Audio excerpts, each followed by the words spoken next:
to the April meeting of the Bronxville Planning Board. Appreciate everyone coming out tonight. Had a few items I wanted to go over before we get to our agenda proper.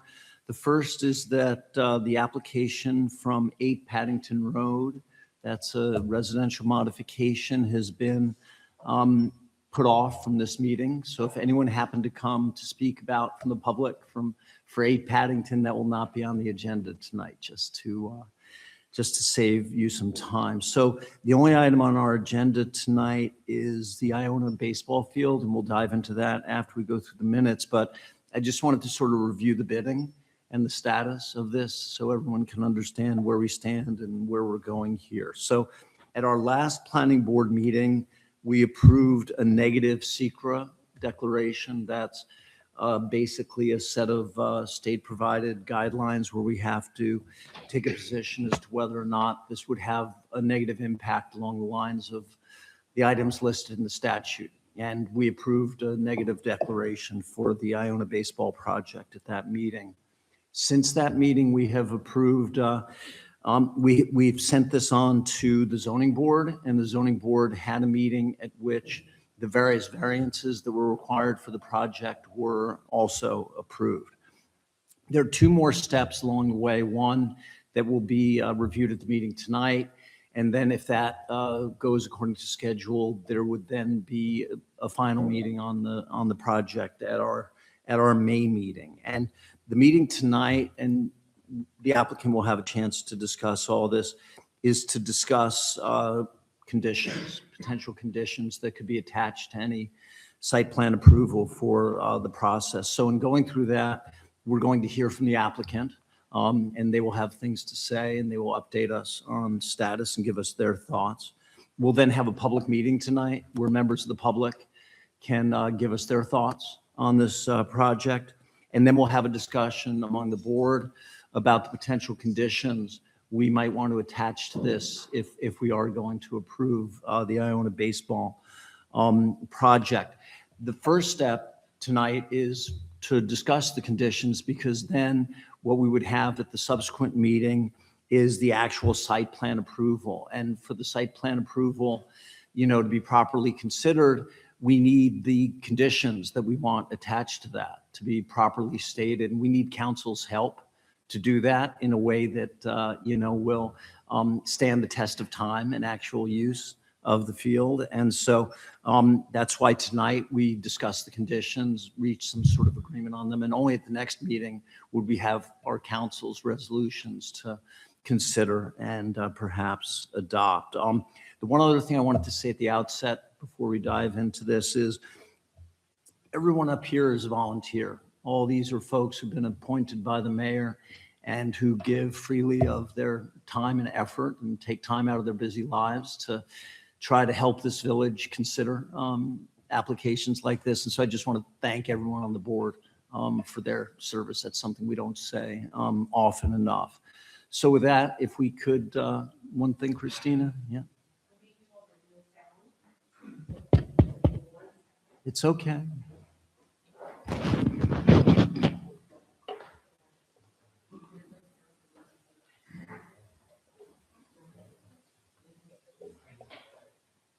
I'm hearing it up here. Yeah, you can continue. He's saying it's Verizon. It's Verizon. Okay. We can't do much about that. Okay.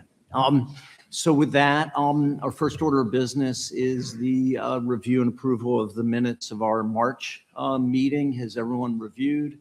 If there aren't any comments, would someone like to make a motion? So moved, we approve the minutes. Is there a second? Second. All in favor? Aye. Okay, good. So now I'd like to invite the folks from Iona to come to the mic, identify themselves, and give us whatever updates they can provide. Thank you. Good evening, Mr. Chairman, members of the board. My name is Mark Weingarten. I'm a partner in the law firm of Del Bello, Dinellen, Weingarten, Wise, and Wiedeker, and I represent Iona University. I'm joined by our full team, who you've become acquainted with over the last, I think we've been here maybe 6 times now over the last year. So I won't put everybody's name in the record unless they'll be required to do so if they speak in answering some of these conditions that are raised. I think you really gave the update. The last time we were here, we received a negative declaration, which ended the environmental review process. We then went on to the zoning board on March 24th and received the variances required for the project. And since we are now at the stage of determination by the board, it is appropriate to be having a conversation about the conditions that this board feels are required or should be discussed or potentially required with respect to the approval. So we don't have a list of conditions. I know they've been in the memos. We can handle this any way you like. We're happy to respond to them as we've gone along during the proceedings. We've agreed to a whole number of things. We have some lists, but we want to make sure that we're following your goals. So please tell us how you'd like us to proceed. Yes, so I think the sequence will likely be, we'll want to hear from the public, and then when we get into the discussion, I think that's when, we'll probably ask you folks to come back up and respond to some of the points that are, being discussed. As you noted, a number of conditions have been raised by Iona along the way, a number by this board, and we want to be coordinated on those conditions. And ultimately, when our council then drafts those conditions based on the discussion today, hopefully there will also be coordination. So it's something that both the applicant and the village could live with. One quick question I had, if for the moment you assume that the time frame I outlined at the beginning is how we proceed, and if you did have approval at the next meeting, is there anyone who could speak to what the rough timetable would be Mike? For the project based on that?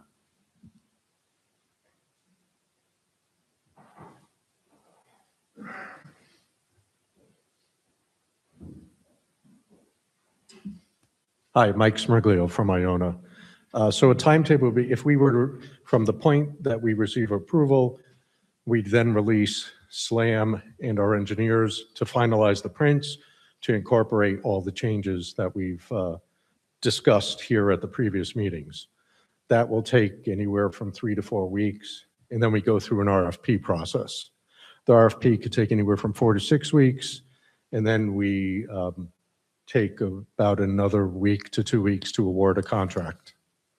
Mm-hmm. So- And then the rough construction timing? I believe we submitted a rough schedule. Off the top of my head, I want to say 10 to 12 months. And I guess that may vary depending on the time of year you get started. Of course. Okay. Are there? Thank you. Are there questions from the board for the applicant before we keep rolling? So thank you. I think before the public meeting opens, and we'll open in a minute, I just wanted to sort of preview for the public, for your benefit, the kinds of conditions that we would be considering as we go through, and they would be on the topics you would expect: noise, lighting, food trucks, other uses, parking, traffic, fencing, simultaneous events, Rose Avenue, signage, construction management, pedestrian and traffic, landscaping, et cetera. So the whole gamut of what we've discussed, and our consultant is here with us tonight. Our goal would be to, enshrine those in whatever the final resolution is, so that in addition to Iona's application, we have an approval that has binding conditions that would align the project with, what the parties have discussed here. So with that, I'd propose to invite members of the public. Let's open the public meeting and give folks a chance to give us their thoughts on this application.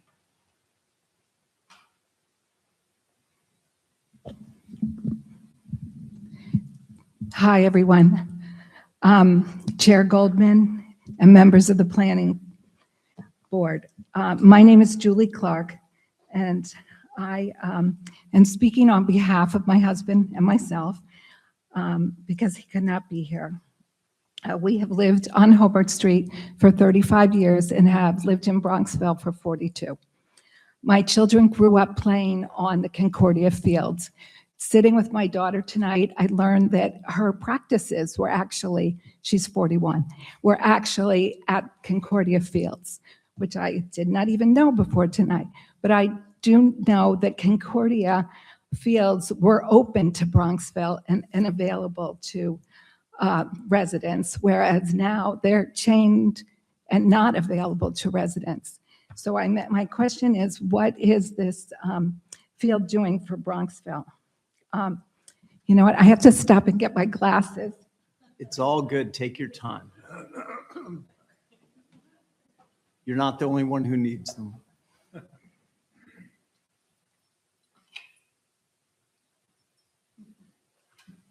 Quite honestly, I had to go first because I am so nervous. It's all good, and you're welcome to speak your okay. piece. All right, so my husband and I have several questions that revolve around the safety, around placing a D1 baseball field in a residential neighborhood.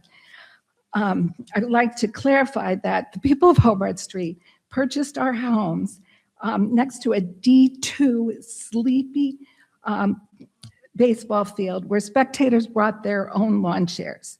There was not stadium-style seating, a press box, and a PA system.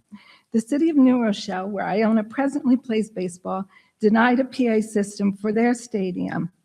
I'm hoping that our Bronxville board does the same. My next question is, what written conditions will this board attach to the following questions before it is too late?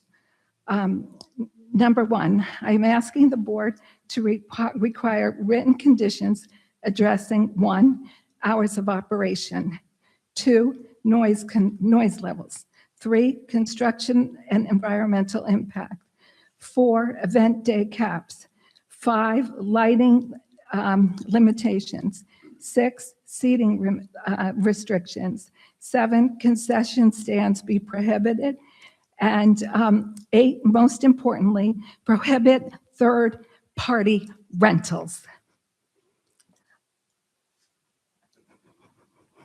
Please require the applicant to put these assurances in writing. Verbal assurances are not enforceable by the village. As stated by one board member at a meeting that I attended, we only have a say now because Iona is making changes. When these changes are made, if we don't have these things in writing, will we have the ability to go back and ask for them?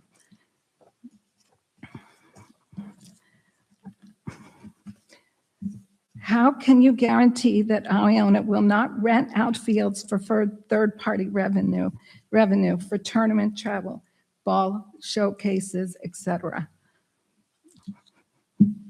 Next, I am asking the board to require an independent traffic and parking study. The parking study was done during spring break by Iona's consultant, Langdon Engineering.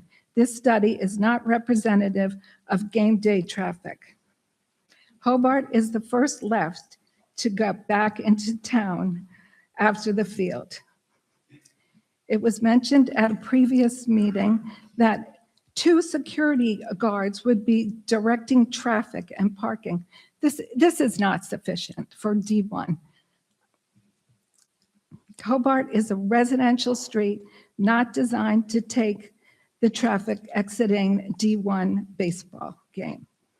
What can be done to control traffic and parking?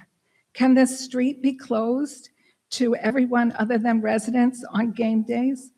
Can a speed bump be implemented? There are over 20 school-aged children who live on Hobart Street, and more on McKinley and around the corner.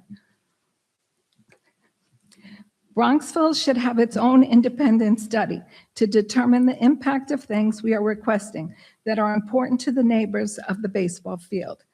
Chairman Goldman, this board owes it to the residents to require that Iona puts all of this in writing, because now there is no requirement for Iona to put anything in writing. And now this next quote is from my husband. Please do your job and do the right thing for the Bronxville neighbors. Thank you so much. Thank you.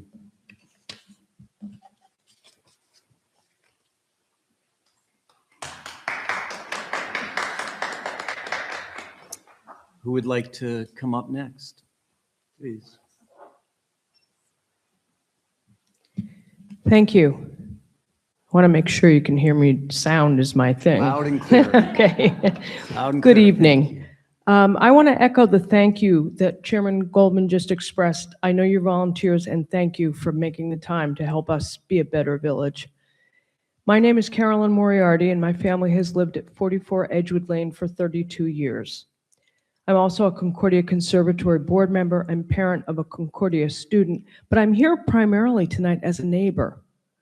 We look out for each other, and Chairman Goldman wisely told us at a former meeting for Iona to sit down with us and discuss our concerns, and we did that. It was a good suggestion. I think the conditions that we discussed tonight will be a direct outgrowth of that discussion. But I have to say, there wasn't much discussion about noise. That is our number one concern.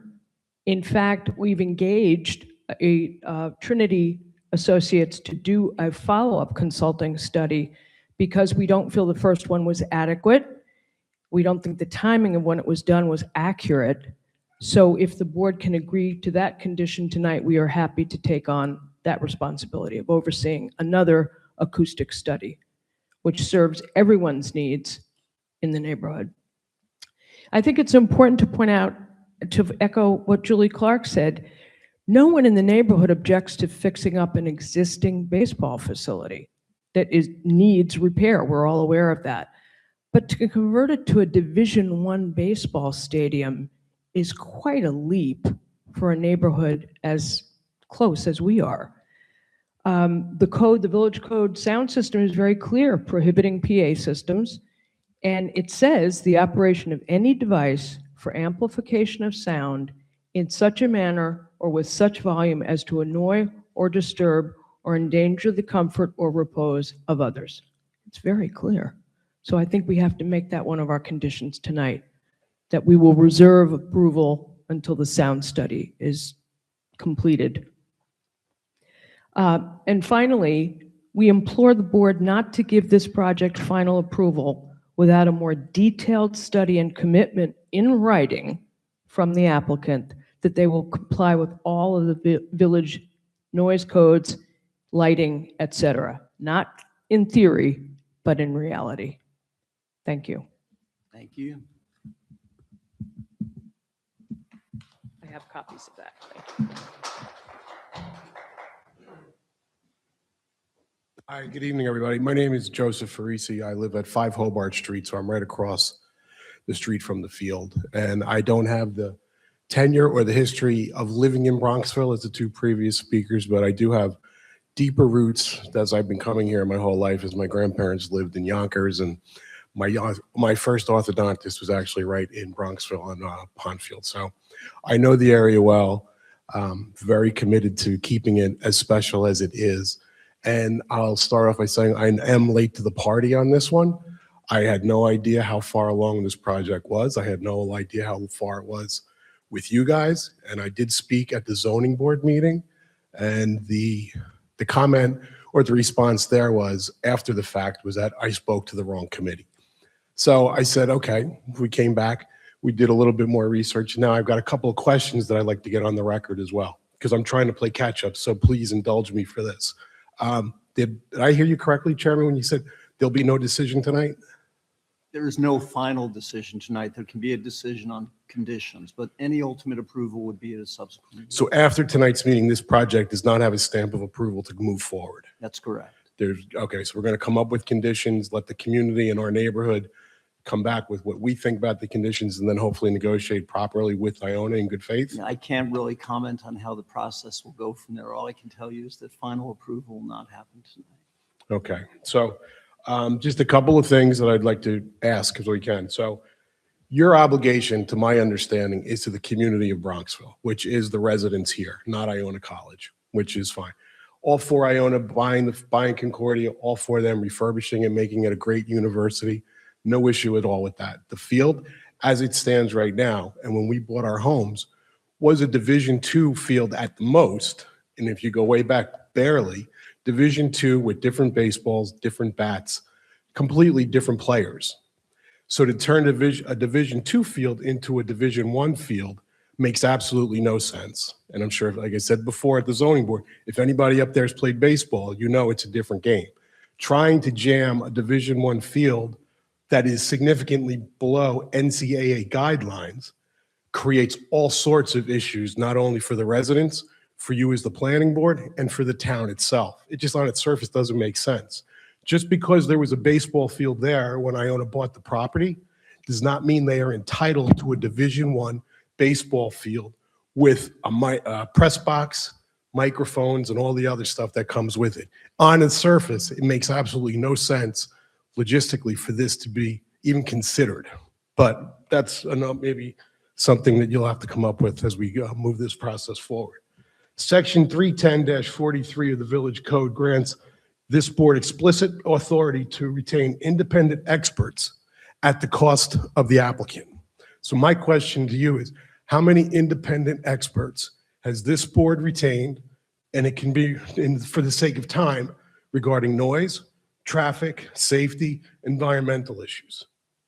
Well, we're not going to have a call and response here, but we do have our consultant here tonight, and we've had multiple consultants all along the way, and we'll be speaking to that consultant once we get into our discussion. But so yes, is that to say there we've haven't been had- independent we studies have yet? had independent consultants on our side the entire way, but we'll dive into that further. But have as those we go. consultants conducted studies is what I'm trying to get to. I'm We'll- playing catch up here, so I'm We're not not trying gonna- to. on the record. We're not going to, Can you answer it if it's on the record? Is it a yes or no? we're not going to get into call and response here. We will discuss it in our discussion. This session is for the public to speak. Well, that's what I'm trying to do. And I'm Please go trying ahead. to get to a clarity here of where we are in this process and what's been done in the past. You're free to speak. We do not have to respond. Okay, so have we done a deep dive with Iona as far as the financial viability of this project as well? Meaning, Iona said there's 87 spectators expected at a game. Hard to believe for an NCAA Division I team. What is the intended use? All the intended uses that Iona has planned for this field. It can't be 15 to 18 home baseball games. What are the other uses? Baseball showcases, lacrosse tournaments. I have no idea. What could it be? Can we get those answers? Can we talk to the Iona and find out exactly what they're going to do so they get a return on their investment? Nobody's going to spend this much money to refurbish a field and then expect well, I don't even know, $20 a ticket for 80 people coming to a baseball game? Doesn't make sense on the surface. And any business person knows, and the board of Iona knows, if we're going to spend X amount of millions of dollars to refurbish something, I would expect a return on that investment. I feel like we're entitled to actually understand what that is and what the intended uses are. It can't be for 15 baseball games. So as members of the Bronxville community, I feel like we're entitled to understand exactly what we're getting into. And one of the previous speakers talked about lights. Maybe there aren't lights in this application. Are they going to come back in 2 years and ask for lights? How do we stop that? Can we make sure that they can't bring in lights on big flatbed trucks so they can use the field at night? That's a whole nother consideration. I don't know if you guys have contemplated this. And if it's on the record, I'd love to see the record and I'll find out, again, I apologize for being late to the party, but now I'm getting knee deep in this. So I'm going to ask questions that concern myself, my family, and my neighborhood. Mhm. No issue, no questions, no answer for that statement either. Please keep going as all the other speakers have. So you're not going to engage or give me any kind of answers. That's correct. Is that fair? You could go to the website and a lot of the things you're asking about are addressed there in many, many submissions. And there's also on YouTube every prior meeting. We've been at this for a very long time. Okay, so for me then to quote, section 31044 requires that every decision be in writing, including findings of fact. The board has held multiple meetings, as you've just said, and has not proposed a single written condition as of yet. Is that correct? We're first getting to conditions tonight. All right, so without conditions, without findings, there's no lawful approval.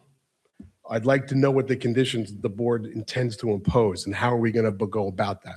What's the process after tonight for us to get the conditions and then make sure this doesn't get, pushed through without people having the opportunity to comment and be able to continue to have this discussion?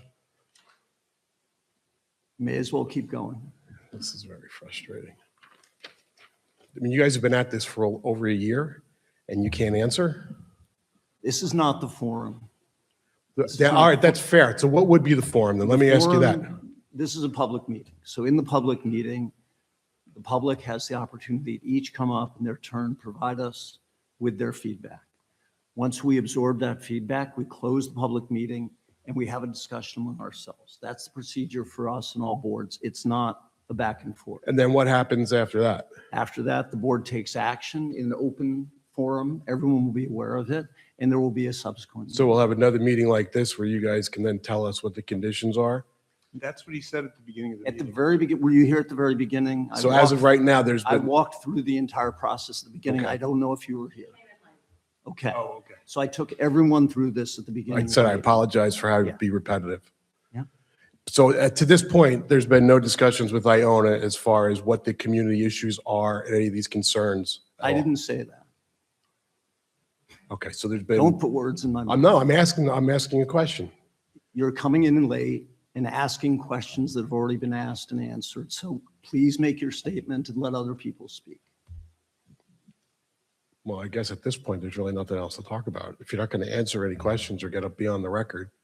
The website is full of information that you're seeking, and that plus what the chairman said about the schedule seems like it addresses your concerns. So again, the conditions that you're going to come up with after tonight's meetings will be circulated to the community so we have a chance to then comment. At the risk of repeating myself, I will say again what I said at the beginning of the meeting, just for I apologize for having to clarification, repeat everything. because we really wanted to make this very clear to everyone at the beginning, so we wouldn't have to go through ground that we have covered. But at our last meeting, we approved a negative declaration under the state environmental laws. So we have already made a determination that this will not have an adverse effect under those environmental laws.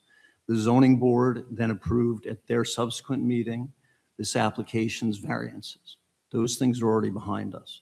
What's in front of us is tonight, in the board discussion, we are going to review potential conditions for this approval, but we will not take final action. Then at the next meeting, let me finish. At the next meeting, our council will provide us with a full resolution properly incorporating those conditions, and only at that meeting would we consider giving final site plan approval. Okay, so you have already approved that this project has no adverse. Under the state environmental laws, that's correct. And Did how did that we at come- our and last just meeting. how did we come to that decision? Did we have an independent study or did it just you guys making a We're- decision? If you want to catch yourself up, that's up to you, but we're not going to do it again. I mean, that's not a hard question. I mean, I live across the street You from the have field. my I'm just asking how you Check got the- that, the how'd you get to website that has decision? the full record. You can watch 10 hours of videos on YouTube. We're not going to. Or I can reiterate get a it to you. 2-second answer. Yes, we hired an That's- independent study, or no, we did not, I'm and you not guys going made to that go decision. through every aspect of the history. That's not our job here.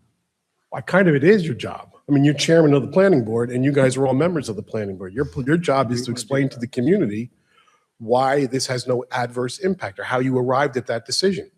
I don't think it's the purpose of the open meeting where members of the community come and state their views for you to think you can cross-examine us about what we've done over the past. These are 6 months. questions. So I'd ask you not to ask another question of the type you've been pursuing because it's not helpful and it steps the grounds that we have been over and over for a year. And so you are late to the game.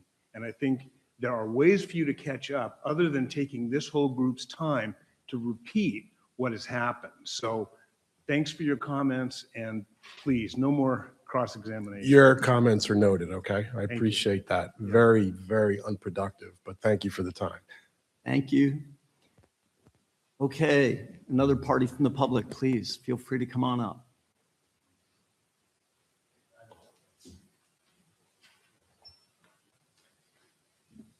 I'm Michael Lander at 2 Hobart Street in the outfield of the proposed stadium. But seriously, I do appreciate the outreach and the willingness to talk. I understand the pressures. I understand why Iona wants to improve the field. I'm not opposed to it. But I did not buy a home across from a D1 game field with amplified sound traffic and even more balls landing in my yard. I will be directly impacted financially and day to day. So, but putting that aside, this really comes down to something simple. Right now, the field is oriented in a way that pushes activity toward the neighborhood. That's why traffic spills onto Hobart. That's why people park where they shouldn't. That's why noise and activity are directed towards homes, houses. People don't follow signs. They follow the easiest, most direct path. They park closest to the action and they walk in, and I'm guilty of it. If you choose to approve it, what I'm asking is you do it in a way that makes sense for where it is, because it's on the wrong side. If the dugout and stands were oriented towards the campus along the parking lot, instead of towards the neighborhood, you could contain the activity where it belongs. I've discussed this before.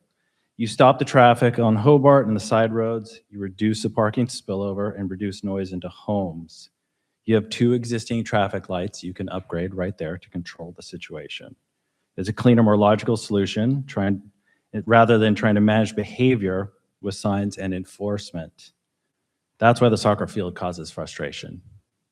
We're not going to out-engineer human behavior. It will win every time.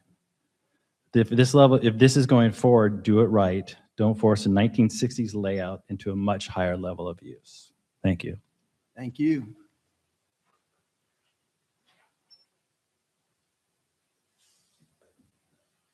Please come on up. Hello, Susan Salerno. I'm at 22 Orchard, have been here for decades. Been to many planning meetings, was at the zoning meeting last week or the week before.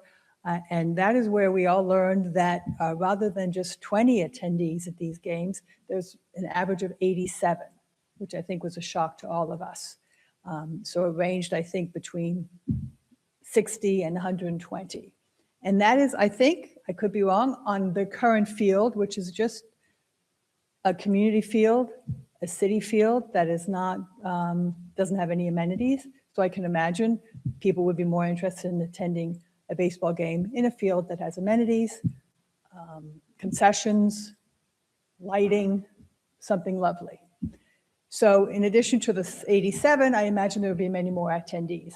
In addition, once Iona, which I hope they improve their games, I would imagine that would attract even more spectators, either just from the local area or on a collegiate wide sort of basis. Obviously, that brings traffic, that brings noise, that brings trash, that brings security issues. And I hope we can really address all of those. A big concern is security, really all of them. If in fact we put boundaries or limits on these items, and then they are not heeded, or additional security is needed at the game, when will that be provided? Who will provide it? It's not enough to say, well, next time we'll do better. It needs to be done right away. Will Bronxville Police supplement that? Who will pay for that? Well, that means Bronxville Police will be detracted from their current obligations. How will all that be managed? So those are issues that I really have. And living just 2 blocks away on this side of 22, you may remember, and I've mentioned that before, that the Concordia students used to park on Greenfield and Tanglewild and Oriole, and we had a long-fought battle to stop that, and hopefully that doesn't happen again.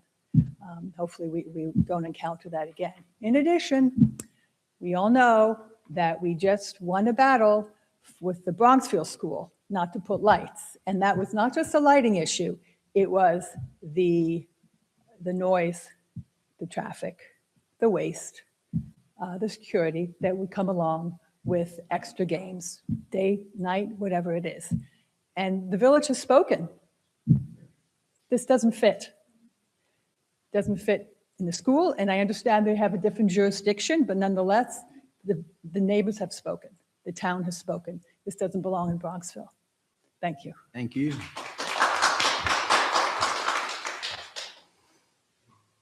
Please, come on up.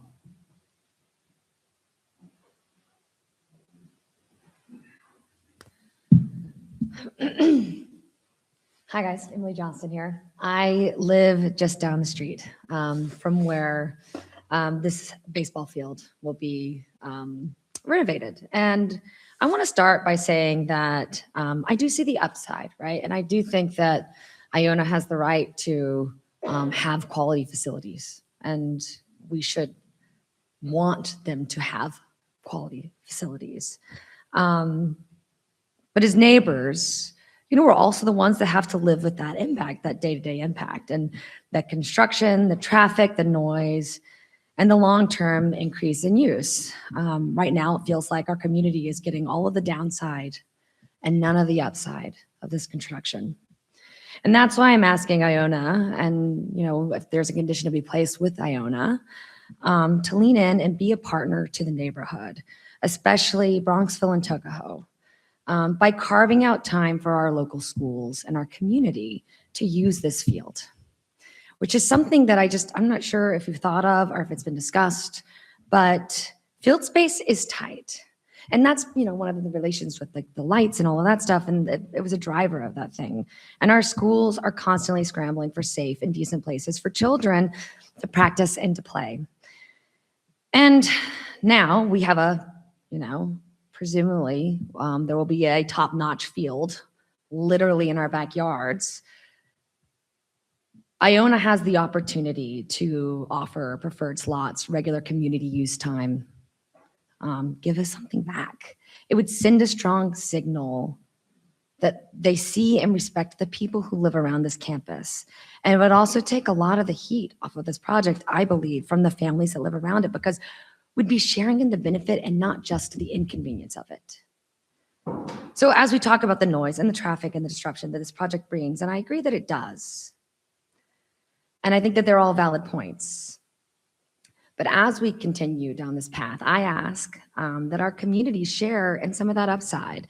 And if Iona commits to reserving regular field time or thinking about the Bronxville and the Tuckahoe schools, this field can be a source of sure tension now, but it could become a shared resource and a source of pride and a source of a space that we can be together, and something that families who are experiencing that discomfort can also utilize themselves. And I wanted to share that because I think that, one of the things with Iona is, I'm glad that they're here. I'm happy that we have a community in it, but I think that it's got to go both ways with these guys. I want them to kind of wrap their arms around us the same way that we're supporting them in their efforts. Thank you.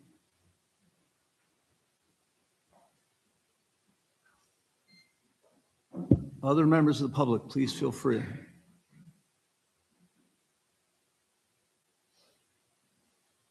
Just want to make sure no one else wants to speak before we adjourn the public meeting. Please take your time.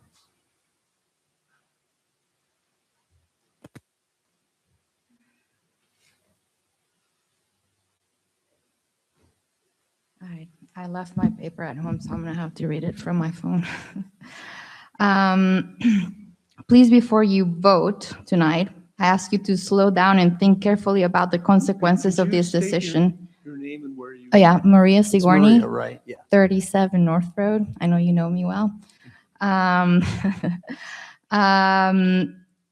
Mr. Michael Cheng said something important at your last meeting, that a PA system is not necessary.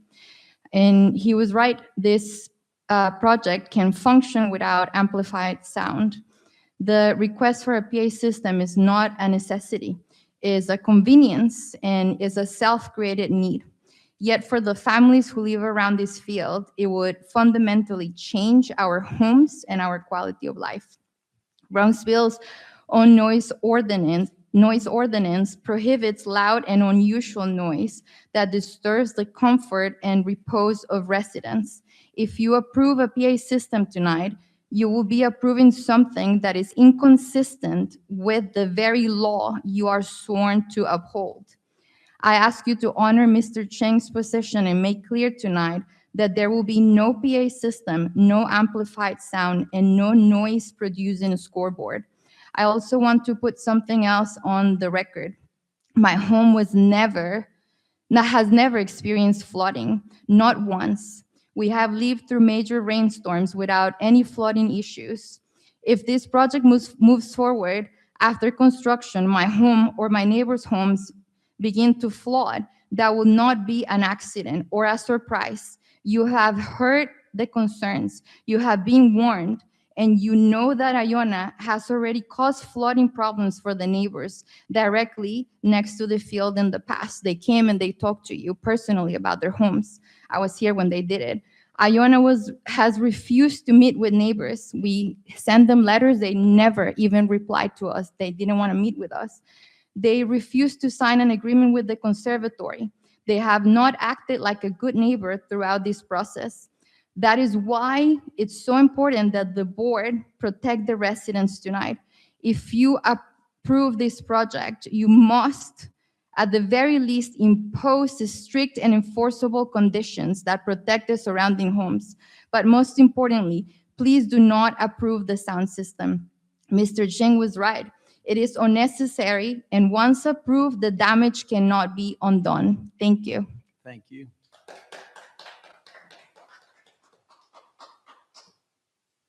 Any other members of the public? There's still an opportunity. Please come on up. How you doing, Patrick? Whoa, Oops. tough start.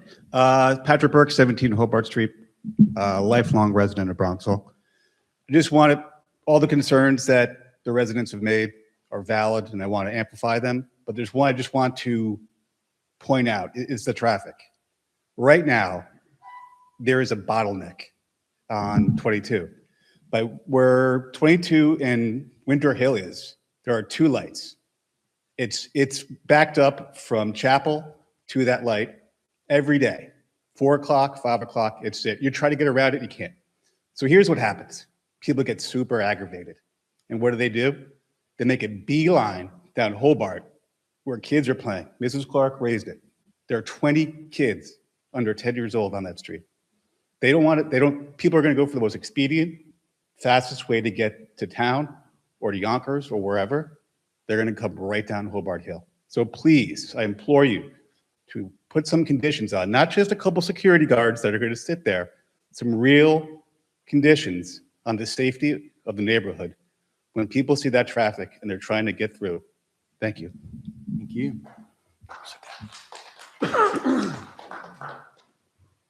Anyone else before we adjourn the public meeting?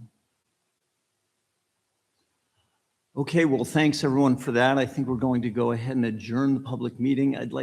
There are two steps I'd like to take here.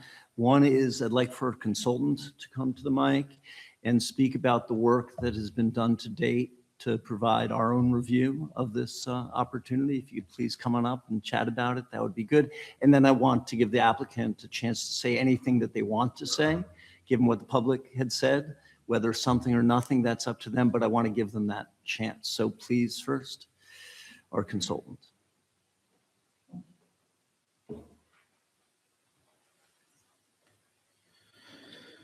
Good evening, everyone. Eric Dorsch from KSCJ Consulting, Consulting Village Planner and Consulting Village Engineers for Village of Bronxville.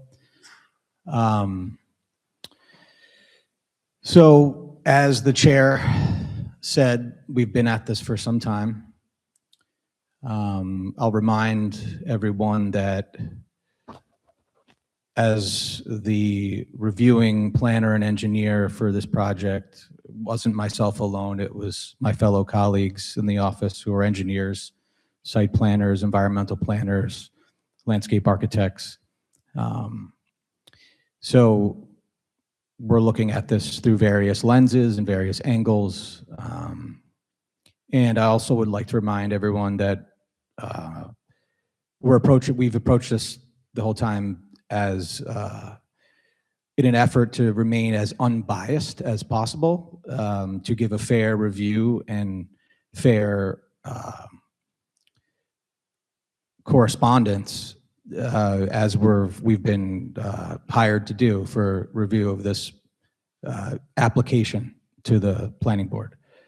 So as the chair also said, and the vice chair has stated, you can go back and look at all of the information that's in the meetings in the record and catch yourself up or remind yourself. Happy to answer any specific questions that anyone has.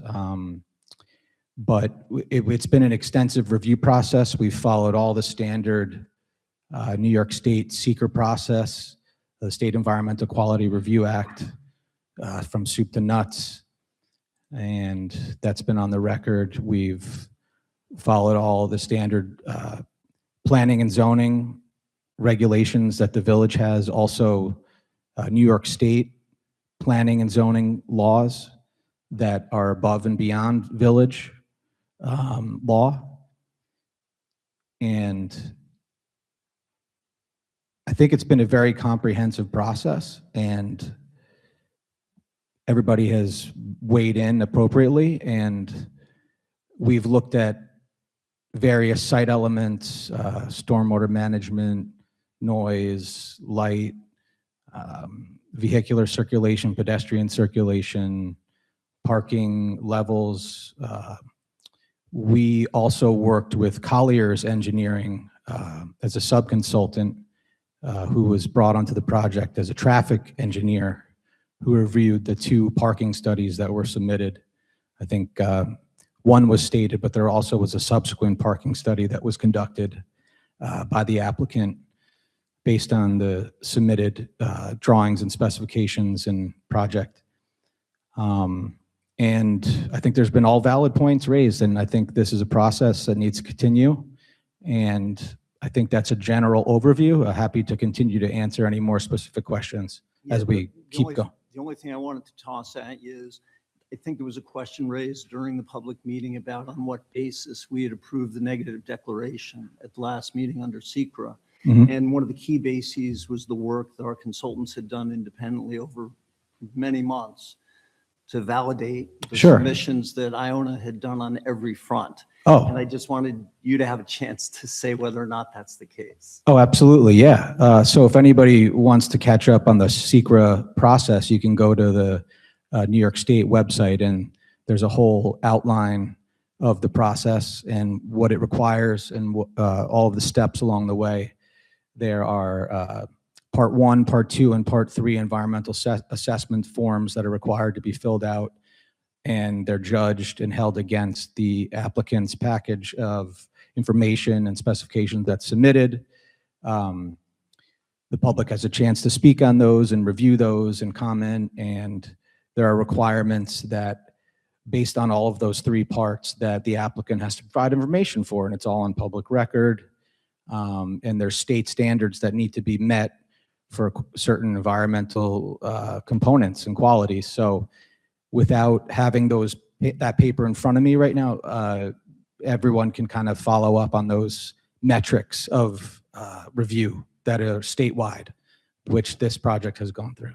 Yeah, appreciate it. I just wanted to make sure members of the public knew that all that work has been done. All the I's have been dotted, all the T's have been crossed. That's correct.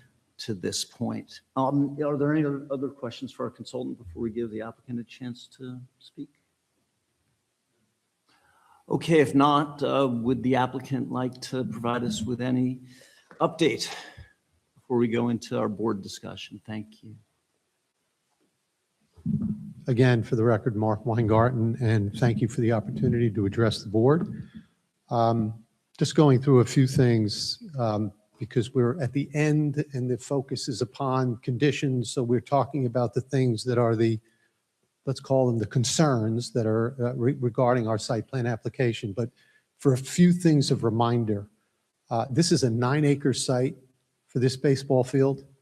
And if this baseball field wasn't allowed to be a D1 stadium, it would be allowed to be dormitories. It would be allowed to be school buildings. It would allow to be garages and parking garages and things of that nature, which is actually where they would have to go if it wasn't allowed to be this. Now, we start with the fact that it's a permitted use, but at least for some context, people should maybe give some credit to the fact that this is a much less impactful use than what would be permitted and is permitted under your zoning laws for these full 9 acres that sits here. So again, just some context for what we're doing. And when you're talking about 87 spectators or 100 spectators that come to 22 baseball games that are during the day and compare them to what this could be, I struggle a bit with understanding the level of objection to what we're claiming as to what is permitted on this site. So I just start with that. And the second point that I'll make, and I won't get into any of the specifics of comments because not everybody understands the process, but we do appreciate what you do as volunteers here. But frankly, the obligation of this board is to carry out the laws of the village of Bronxville and the state of New York and the county of Westchester. And while you do that in the public spirit, you have obligations, and there are obligations and things you follow. And your own consultant just talked about the State Environmental Quality Review Act and all the steps that you went through to go through it, et cetera. But these things, when we go through the specifics of what is required or isn't, there are certain things that you're required by your laws to do. And so that it constrains some of it on both sides. So I point that out. I don't know how you want to handle the conditions. There have been a number of them. Some of the things that have been incorporated in the last year, there are no lights here to permit play in the evenings. So that's just not happening. If we would ever do that, we would have to come ask permission to do that at a future date in a different petition. And it is not part of what we are doing. So you would all be coming back to have the conversation if that ever happened. That is not part of this. We don't intend for it to happen, and it's certainly not part of our plan. I can't say if this field is going to be here for the next 50 years, something couldn't change. And I wouldn't say that, but on the same token, that is not part of this application, and it is not permitted. There were questions and great concerns with respect to Rose Avenue and the traffic on Rose Avenue. We had a lot of conversations about that, and we already told you during the meetings, we have no problem closing down the Rose Avenue entrance during the time of the games where the games are being played. The reason we can't do it all the time, for example, is we want people parking over in the lot on our campus and to be able to walk through there to the other field that's on the other side if there's practice or there's a intramural game or something of that nature, when there's very few people that use it, but that's how they're supposed to go. We're trying to keep them off that street. And if you make them walk all the way around, as somebody else said, they're going to do the most convenient thing. So we want to leave it open when there's no baseball game. And again, what this board is doing is studying the impacts of our proposal. Our proposal is to use this baseball field for the games that are being used and the practice sessions that take place by the varsity team. And that's the only impacts that we're changing with respect to the campus. So during the times that this is not being utilized, it should be permitted to be open, but we're okay with having it closed. We've also told you that we're okay with not scheduling any other varsity competition while this field is being used for its varsity competition to make sure that we don't have simultaneous games going on so that there's a problem with traffic and other things. We're okay with that too. We have no intention to do it.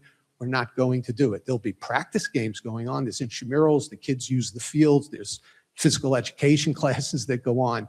But as far as varsity sports that bring spectators in to watch them, that's there. One thing that was curious to me today was to hear one of the people's comments this evening about use by others in the village of the field. Everything we've heard up until now over the past year has been, we don't want this field being used. You limit it as much as possible. If that's something that people are open to, we can have a conversation. It's a D1 field. We're going to have to limit use. But if there are special activities that this village would permit, we'd be open to a conversation about it. The reason I bring up all these things, you're going to have your list as you go through it.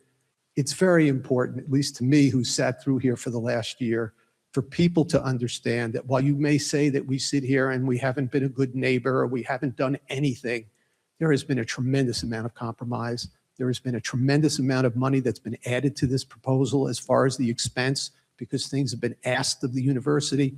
So at least we could, on the record, state that we believe we are a good neighbor. We believe we're doing the right thing, and we believe we have compromised in the right areas. So when you have your list of your conditions and they're in full, based on the things that we've been saying that your consultants have put in memos over the years, we can respond to those in individual fashion. But we want to say on a general level, we think we've been reasonable. Yeah, the one thing I'd want to have you speak to that I think would be helpful is the PA system has always been an integral part of the project. Yeah. And if you could just explain that, I think that would be helpful. I'm going to apologize in advance for it because we went through a lot of work on this and this has been gone up to the highest level of the school. The PA system is something that is strongly encouraged by Division I. It is something that is utilized at virtually all of the other fields that for the competition that we use. It is part of the normal D1 experience. We spent a tremendous amount of money on a sound study, more than one, that came in, and we had our consultant here on 3 or 4 different occasions, who indicated in all that the record states, let me couple of things clear. There is nothing in the Bronxville Code that says you can't do this. So it's not prohibited. In fact, it's permitted as part of something that's an athletic field. It's a normal accessory use to it.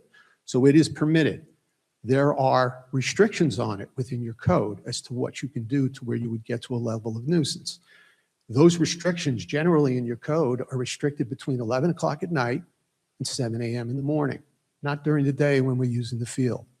We brought a sound study in that's been uncontroverted that shows that the level of sound at the property limits, not where the PA system is, because that's on our property, but the level of sound at the property limits are equal to or less than the typical background noise of the neighborhood, of the traffic that goes by, of the beeping horns, of the things that go on. I think the level was 45 decibels. I'm trying to remember off the top of my head.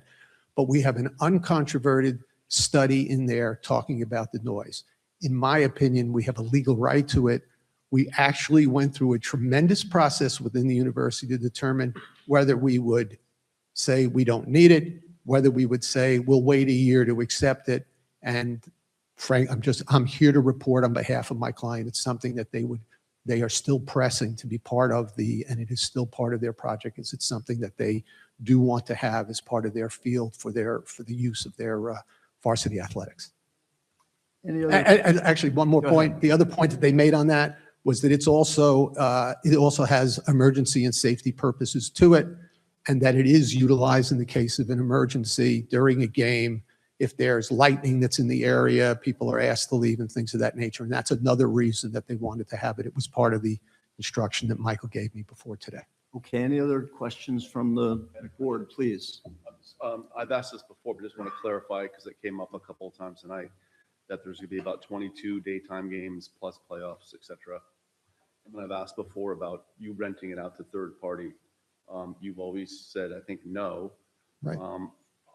But I've heard that tonight, the other concept about potentially with local high school teams, as a community thing, that's interesting. I'm sort of in favor of that if that's possible.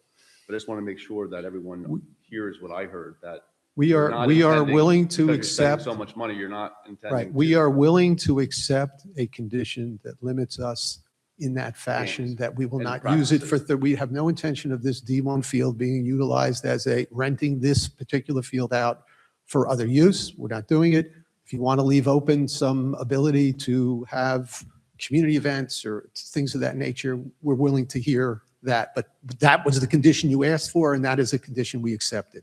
And there had been a question raised as to how you're going to make money from this field, and I assume the answer is most assuredly you're not going to make money from this field. No one makes money on, or let's put it this way, in this region of the country, nobody makes money on Division I baseball, as far as I am aware. It doesn't occur.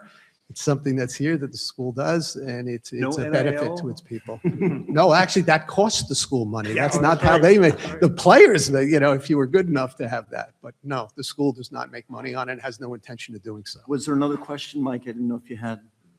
Okay. So I think we're good with that. So thank you to our consultant. Thank you to counsel for Iona. I have a litany here of proposed potential conditions, but are there any board members who first want to discuss any matters about this before we get to that list of conditions? I think that'd be a good moment. I just wanted to add the one I just asked, the one I just asked, if that's not on your list. Right. Yeah. And I guess I want to make a couple of quick observations. We are required to take into account the interests of the village and its residents. But the largest resident of the village is Iona University by land area. And as Mr. Weingarten pointed out, this is preserving green space, a large amount of green space in the village. And that is a priority in our most, and that is a priority in our most recent master plan. And I think we should keep that in mind. And also on an observation about conditions, there are lots of issues that lots of people have raised about this, but I will say that one thing the village is not very good at is policing the minutia of the operations of the residents. And I think when we look at the conditions, we ought to try to make sure we determine that there is something that the village can actually do about that. And so if we say something like no increase in the PA capacity, no lights without approval, no increase in the seating, those things are pretty straightforward and would require Iona to come back if they wanted to change that. But if we're going to talk about things like staffing levels and sign placement and more detailed operational requirements, I don't think people should get the impression that that is something the village is very good at doing, because it's not in the business of regulating a lot of behavior like that. It's really about what gets built and what gets used. So we need to be realistic about how much we think we can enforce in terms of how that field is operated. I think there Just was a microphone, everyone. I think there was a comment that someone made earlier in the public session about reorienting the field. And that's come up in other meetings. Can you just talk about? It's a question for the applicant. Yeah.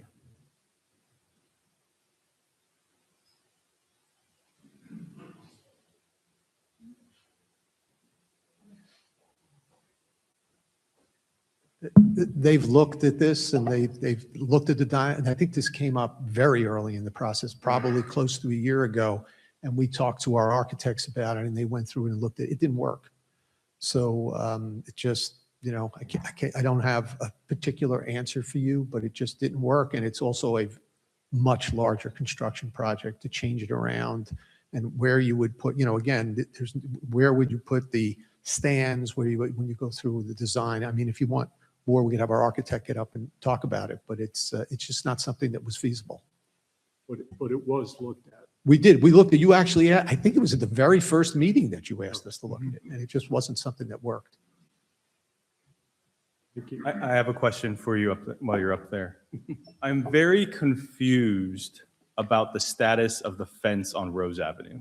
Okay.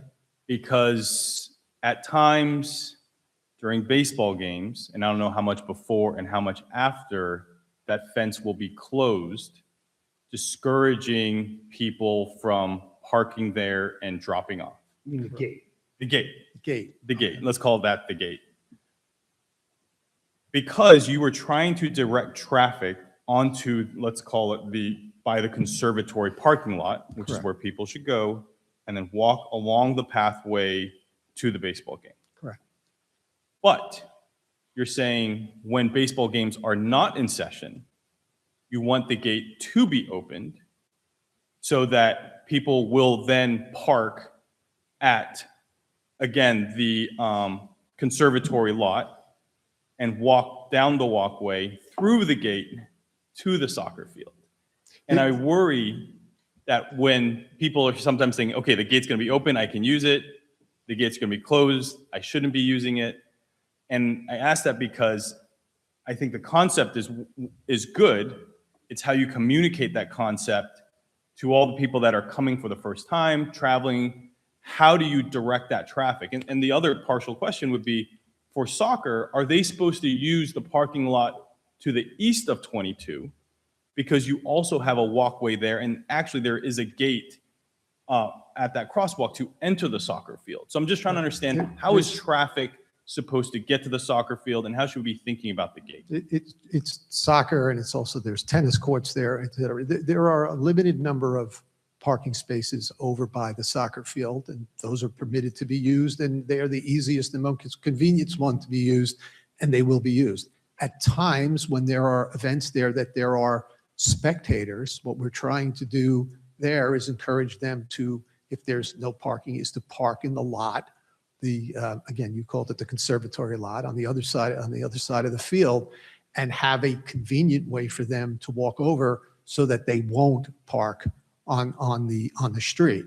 During, when we're talking about leaving the gate open, no one's using the baseball field. The baseball field's not in use. So if there's no game, it's not in use. So if we have that gate open, and it makes it easier to access that side from where the best parking is and the most parking is, we think that's the right way to do it. I mean, we can talk about it. I mean, this is the people who were there every day. This is our response to all of the concerns that have been raised, that we think this is the best way to handle it.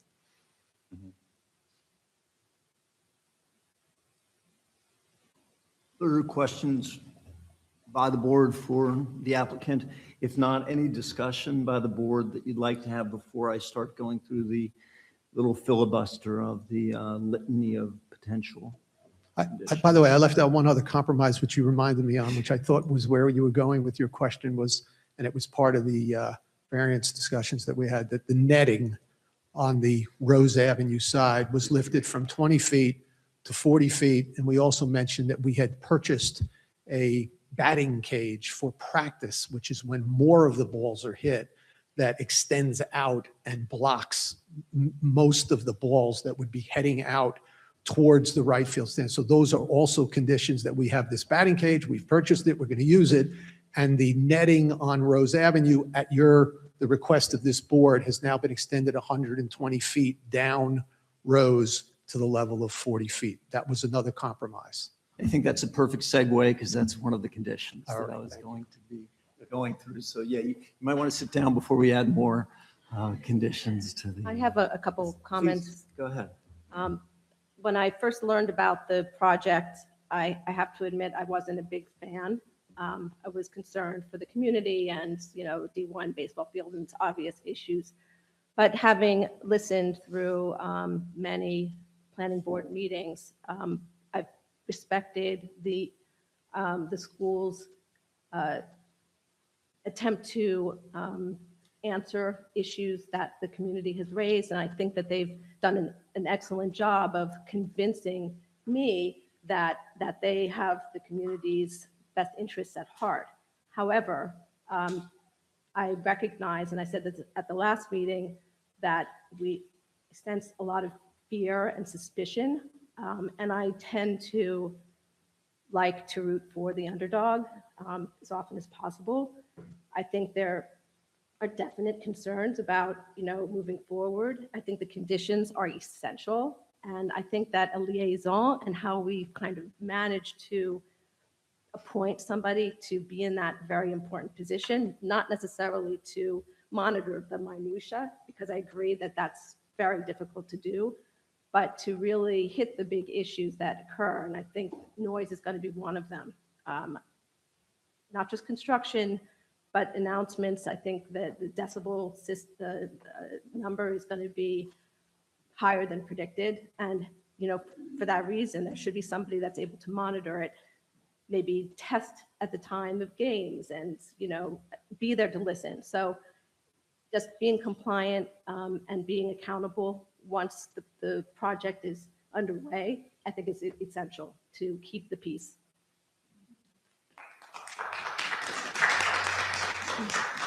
Okay, any other discussion before we go ahead and run through the list? Richard, did you have? Yeah, I would actually run opposite ends of the room. And on this topic, I think I was actually pleased that you were coming with a baseball field proposal as opposed to with the huge investment you've made in your healthcare and the nursing program, clinic or something else, which would be high traffic. And I think we agree that you have been very responsive to months and months and rounds of discussions about some of the same topics. The drainage alone was 3 months worth of edits and back and forth. And the original plan was an improvement over the drainage situation we have today.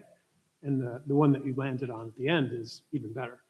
So I think that you have been listening to the community and addressing it within the bounds that you can and still have an effective baseball field. So I do recognize that. I also recognize community has concerns because it's a step up in divisional play, and but it isn't a complete new use of the field either. So I feel like we're making progress towards finding that middle ground over the course of very painful communications at times, but I think that that's been part of the process of being part of the community together. So I just want to thank everyone who's participated, both from the community as well as from Iona in this process. And I actually feel pretty good about this particular use for that, those acres.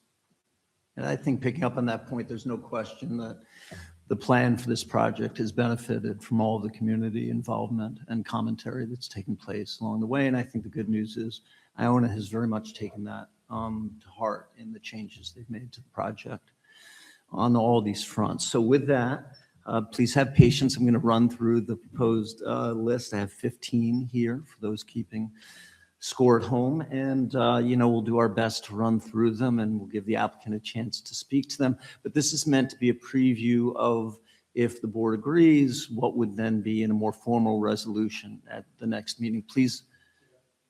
No.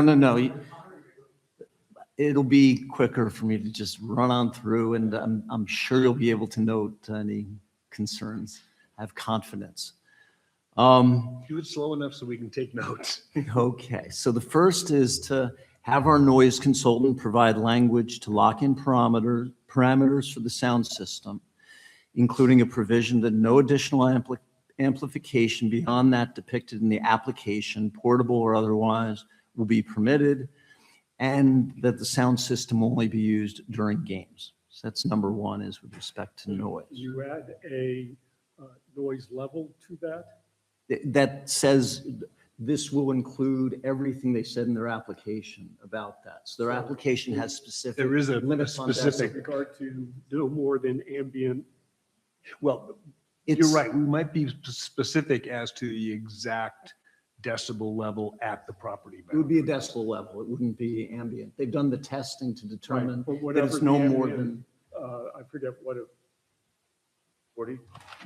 I forget the number, but it would be the number that's in their application that was tested by the 45, yeah. noise consultants. Yeah, there's 40. Exactly. So we're not going to invent the decibels here, but it will be in the resolution for the And next meeting. that decibel level is measured from a given point. I think that needs to be part of. the Property questions. boundaries. Yeah. Property boundaries, be clear on that, because it's not at bleacher seat one. And their application includes a specific sound system that has a specific capability and emits sound at a certain level here, which at a certain distance here, they've had the noise consultant determine will be the same as background. What we would approve is the sound system and the limitation on it, not the background. So are you specifying the sound system in there that they've?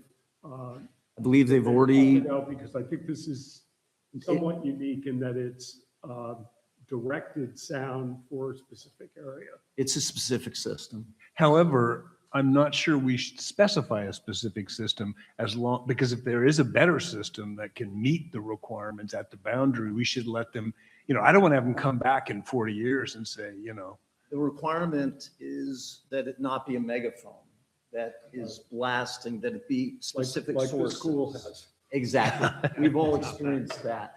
This is a much more sophisticated system. We'll, I think, defer a little bit to council on how that should be phrased in the resolution. Next, the second point would be to prohibit night lighting of the field or any lighting not shown on the plans. The third would be, limitations on the use of the field beyond the Iona baseball team practices and games. And interesting questions were raised here about whether or not it could be made available to the community in the future. But I think for now, we would approve it with this limitation. And if there was a desire to share with the community in the future, that would be worked out collaboratively at that at that time. I don't think Just we're going there back yet. to two. Yeah. Should you specify that it would include both permanent and mobile lighting? Yep, that's a good point. And, sorry about And that was actually something that had already been included in number one as to amplification, but we need to also prohibit the portable as to lighting, and I doubt the applicant will have any issues there. And in terms of limiting the use, I mean, I think allowing use by schools and community groups, I'd hate to have to force them to come back to seek approval to do that, because that seems to me to be sort of innocuous. And they're motivated by the condition of the field to sort of limit how often that happens. Well, the issue would be then, who is the arbiter of that? Is it the village? Is it the trustees? I think we need to talk to council on that one, is what's the best way to phrase it? But if given we the do- request. what are you going to use the field for? To have high school baseball practice there, or to turn it into some other kind of field? I wouldn't think the applicant would want that, just for the damage that it would do to the. And again, I'm trying to keep a light hand in terms of what we're restricting so that we're not, running the baseball field. Maybe when council responds, let's not do it piecemeal, but maybe he could address that a little bit. Well, no, I think we should have our input on the uses. And I think having community use and having games or practices that don't involve lighting, don't involve a sound system, and don't involve many spectators doesn't seem to be a The problem. complexity is, I think we've heard two different things from the community. I think we've heard some members of the community say this is an imposition and they'd like it used as little as possible. I think we've had other members of the community say it would be great outreach to the community to let the community use it. And so I think there are different perspectives. Sure, but right now, Right here. anybody can use it that Iona wants them to. So that's a fairly sizable restriction. But what I'm proposing here in the list of conditions is that for now, it could only be used for their practices and games. And then they have to come back to the planning board to expand the list? I think I'd want to talk to our council about how restrictive that would need to be. Our council unfortunately isn't here tonight. And they can do anything they want with the softball field. So all they would do is take those community, if they wanted to use them. I'm not saying they do. At least this particular administration of Iona doesn't want to use it for that necessarily. But if somebody wanted to, they could just put it in the softball field. Subject to whatever the village regulations are, yeah. Is the softball field even within the village of Bronxville? We're right on the border. Yeah. Okay. I propose to keep rolling, and I think council's going to give us some useful feedback on these. Go ahead. But I'm not sure council is the one that decides the policy. I think what I'm proposing for the condition is that for now, the restriction just be the ball games and the practices. That's what I'm I understand proposing. that. And I guess And I'm so if disagreeing. others have different points of view, What's now's a their- good time to speak.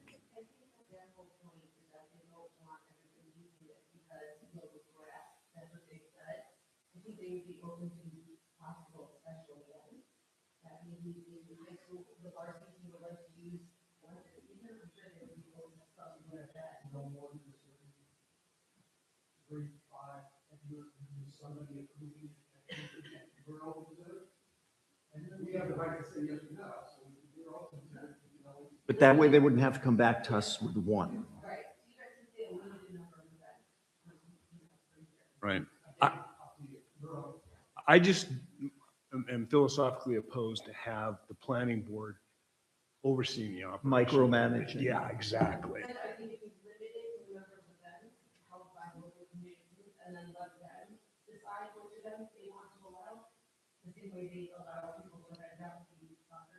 Right. Other I think, perspectives? what we were trying to, what at least I was trying to get at, I think they were agreeing, and some of the community was agreeing with me on that, is you don't, and they're not going to do this. We don't want them to rent this out every night, every day to another Division I or senior league and have games being played every single day. That's the extreme example, just to give what I'm opposed to, and I think the community's opposed to. And they've agreed that they won't rent it out or use it for any of the things but practices and games. Maybe we can add the condition that there's a limited number of local community events that can be held there at their discretion if they want to, we got to propose it. I don't know who's going to be in charge of that though. Right. And maybe what we can do is have that limited number of additional uses and then have that up for review if members of the community say it's too much or Iona wants it to be more. But I just don't want to say nothing. Yeah, that's a good point. Some sort of escape hatch. Yeah. Yeah, for both sides. for the Limited number of community and for local benefit, Yeah, something like that. yeah. When we say local, when we say community, do we mean Bronxville? Do we mean Eastchester? Do we mean Westchester? Do we mean New York? Do we mean? The field is on the border Tri-State? of all the above, so I don't know that we want to be too specific. Yeah. I think this concept, though, of making the field available to the community is addressing some of the most directly impacted neighbors that feel that they're being excluded from it.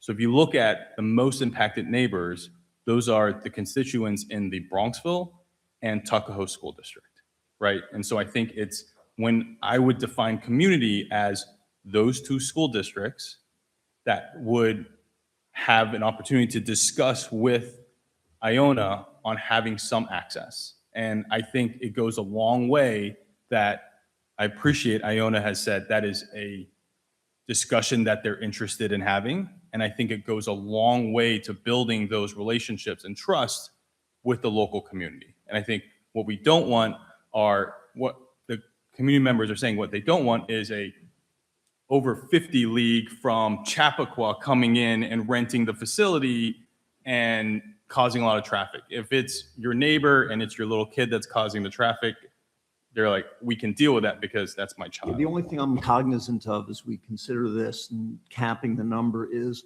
Concordia Conservatory has been very clear that they're concerned about the noise levels that will come from this. And most of the time our response has been, there are only going to be 20 games a year. And to the extent we start to bleed beyond that, we have different constituencies that have different agendas. We're past the public meeting, so they can't speak for themselves right now. But I would wager that's an issue for them. It's helped by the fact that we wouldn't allow the PA system for the use of other than the Iona Division I games. Yeah. So what if we define that as local community, limited numbers, let's say 5? We can go back to this. Bronxville, Tuckahoe, or Eastchester as the catch pool only, and then not able to use the sound system. So far, we're good. You should get input from the applicant as far as. Go ahead, please. What you think. This is clearly an accommodation, so whatever works for you is going to be okay. We're going to have the right to say yes or no. My experience with certain other recreational facilities that we've built for clients in other places are things like you do a charity thing for the firehouse and the firemen play the police and they come to the field and they have a softball game or something of that nature. That's a typical community event. I don't know if it's particularly Bronxville or Tuckahoe or the town of Eastchester, but that's usually the kind of thing. I think you're probably there if you limit it to a number of no more than, I heard 5. That's probably a reasonable number. And beyond that, we would have to come back to get permission from someone, right? Or not. But I mean, I think the idea of leaving us some flexibility on it so that if somebody comes with a great idea that we don't have to come back to the planning board and change the site plan approval is a good idea. So, but we'll leave that to you. But so it's very clear. This is a very expensive field. It's being used for the varsity athletics, and we have no intention of it. We're not even letting our own students use it for intramurals, right? This is something we're going to protect. So it's going to be on a very limited basis. The only consideration on the quantity, though, is remember, Iona is in school till mid-May. And so then they vacate using the fields, basically. But Bronxville School and Tuckahoe, their programming goes through the end of June. And while we want to balance, we don't want to overuse the field. I completely understand that. But there will be a lot of availability through late May and June if they want to make that field available to local schools that they will not be using because the school is no longer in session. Again, at your pleasure. It's going to be up to us. I do feel there's a Pandora's box that would be opened if we go with too large a number at this time. The Bronxville School does have first-class field Mhm. down by the, Scout Field that there's been major investment made there. I'm not aware that they have any shortage of field space or time. There is very clear that the Bronxville School is massively short field space. Putting So- aside baseball would be my point. Baseball, my understanding, also has still restrictions, though. Okay. Is anyone using the soccer field?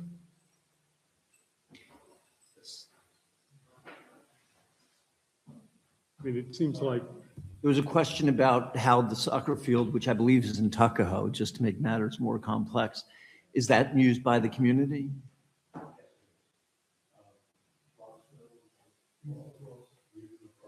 and how is that limited or? Their approval was more wide open, let's say. It's also a turf field, so it's going to have less wear and tear.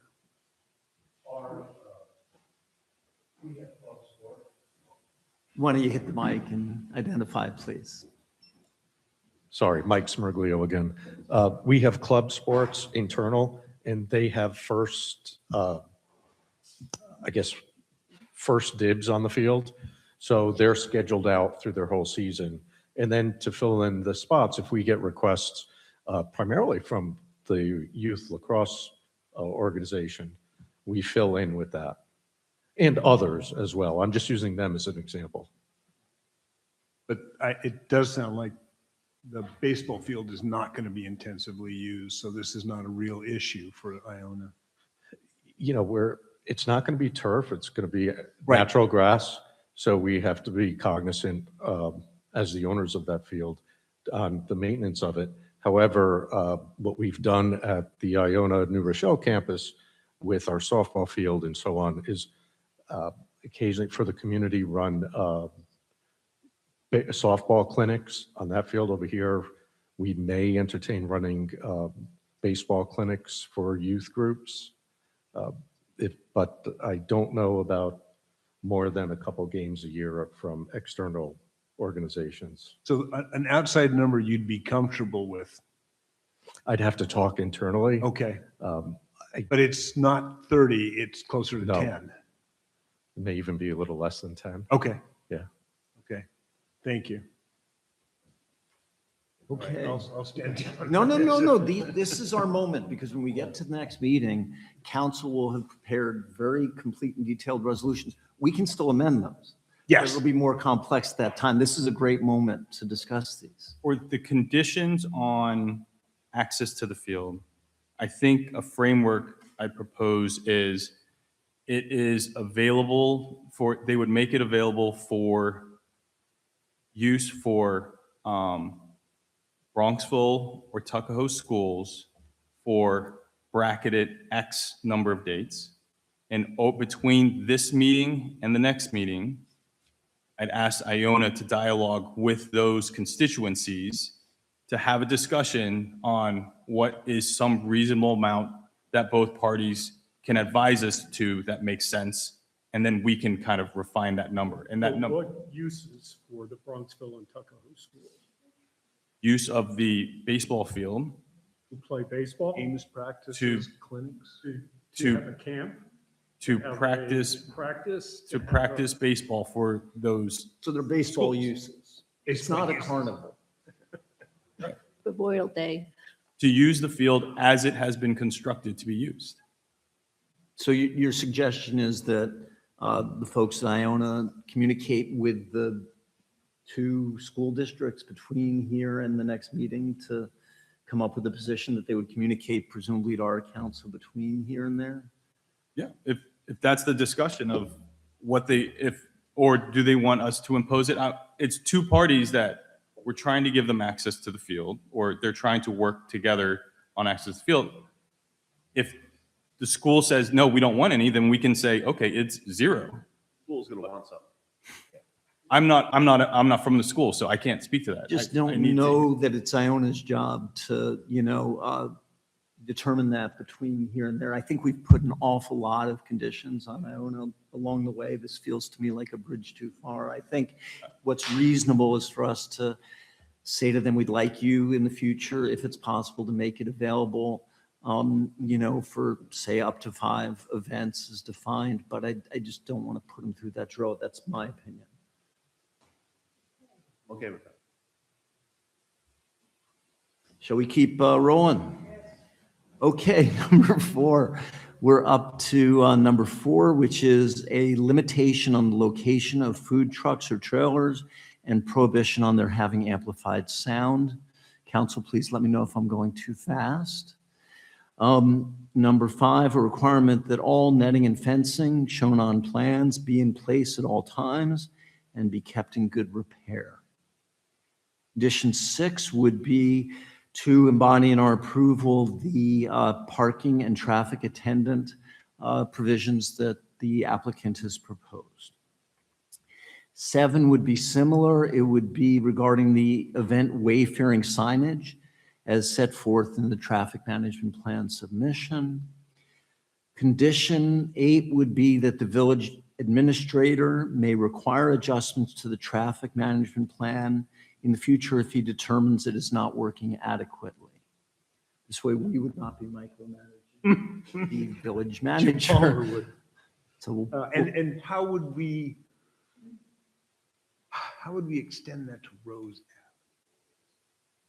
they've submitted a very detailed plan on all this. That would be the blue book. Right, okay. On this. Yeah. So they've proposed it, they would have to. It's not an exercise of the police power, it's a condition. Well, and just for a little more complexity for you. Yeah. The police power on that street does not belong to Bronxville. It No, belongs that's what to I'm saying. Tuckahoe. Yeah, that's what I'm saying. Yes. So we've got lots of jurisdictions here, and we understand. The next one is number 9. We're getting there. A condition regarding not conducting simultaneous events which could stress the parking availability. Council in this meeting has reiterated that proposed condition. And that's simultaneous events, varsity events, that's right. Practice. Yeah, practice or intramurals or something. Yeah. Non-varsity. And I think, again, that's something that you said in the proposal and in the application. So a lot of these are just incorporating the approval, things that the applicant has already proposed. We just want to make them binding. And just to be clear, when we talk about varsity events, are we talking about games? Because if there's a varsity game and a varsity practice, that doesn't seem to be a stressful games. Okay, I'm fine with that. And I think that's what they've proposed. Yeah, okay. Two varsity games. Yeah. Okay. Okay. Number 10, and this has come up a number of times, conditions regarding Rose Avenue, including condition, and this was provided by council, so I may not have this right, that only Iona personnel will use the Rose parking lot. And I don't know if. I thought that was the gate, not the parking lot.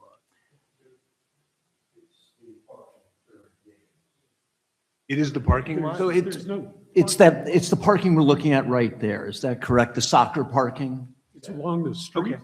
No, so right there. That's the see- soccer parking. see Next to You see the, it? 25 see the arrow going back and forth? The Yeah. rationale for that, just to remind you, was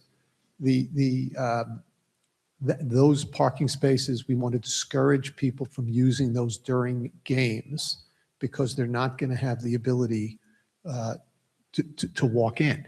So we don't want them walking around. So you asked us to put a restriction. So we will put our personnel in there, but it won't be for spectators for that use. It'll be players, it'll be coaches. it'll be- Correct. It'll Okay. be like an almost like that's an what's meant by employee this. lot, to so to speak. And that's what we'll use it for. And everyone else will be directed to the other parking lot. And that's what this condition 10 is meant. And by closing the gate, that'll keep people from being Right. conveniently parked on the street and have no access to the field. So condition 11 is regarding the signage in and around the field. When you go to Yankee Stadium, there are all kinds of wonderful advertising banners on their fences. We want a condition that there will not be an Amazon banner, et cetera, on these fences. And so that will be part of the approval. Exercise. I know this sounds strange, but We are going to try, we actually had at one point, someone to sponsor the field and name the field after them. So we may have a name on a scoreboard that we're naming the name of the field. We had right? assumed someone is paying for all this. Correct. And they Well, will have an we were expectation. hoping. And in fact, if anybody here is interested, we're taking Let me offers. see what's in But my my wallet. point is, I just want to make sure that We will not be restriction, seeking we're to not prohibit talking about that. advertising, but there may be a name of the field or something that goes on there if Understood. we are successful. I don't know if that would come under our sign approval requirements.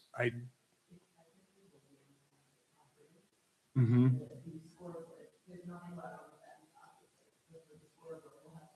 We'd assumed there would be. Well, it certainly the can name say of someone Iona on the University sign. on it, right? But that's my point. I don't want there to be a misunderstanding. That is something we're trying to do. I think that's not what we were trying to get at with this condition.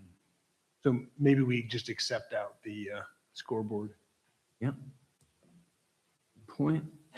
There would, condition number 12 would be to incorporate the construction management plan that the applicant has submitted as part of the approval. It would be a condition that they follow that plan.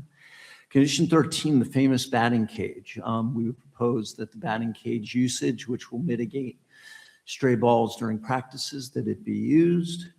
Condition 14 is the applicant has proposed that certain traffic and pedestrian crossing improvements be, completed in the future. I think it's roughly 2 years hence. We would want a condition that the applicant subsequently follow that plan. Does that include did you say sidewalks? Yes. So it's pedestrian and traffic improvements. They proposed a number of things regarding the crosswalk at Iona and regarding the sidewalk, but not necessarily to accomplish all those by the time they open the field, but by a future date. And so we would make that also part of the resolution.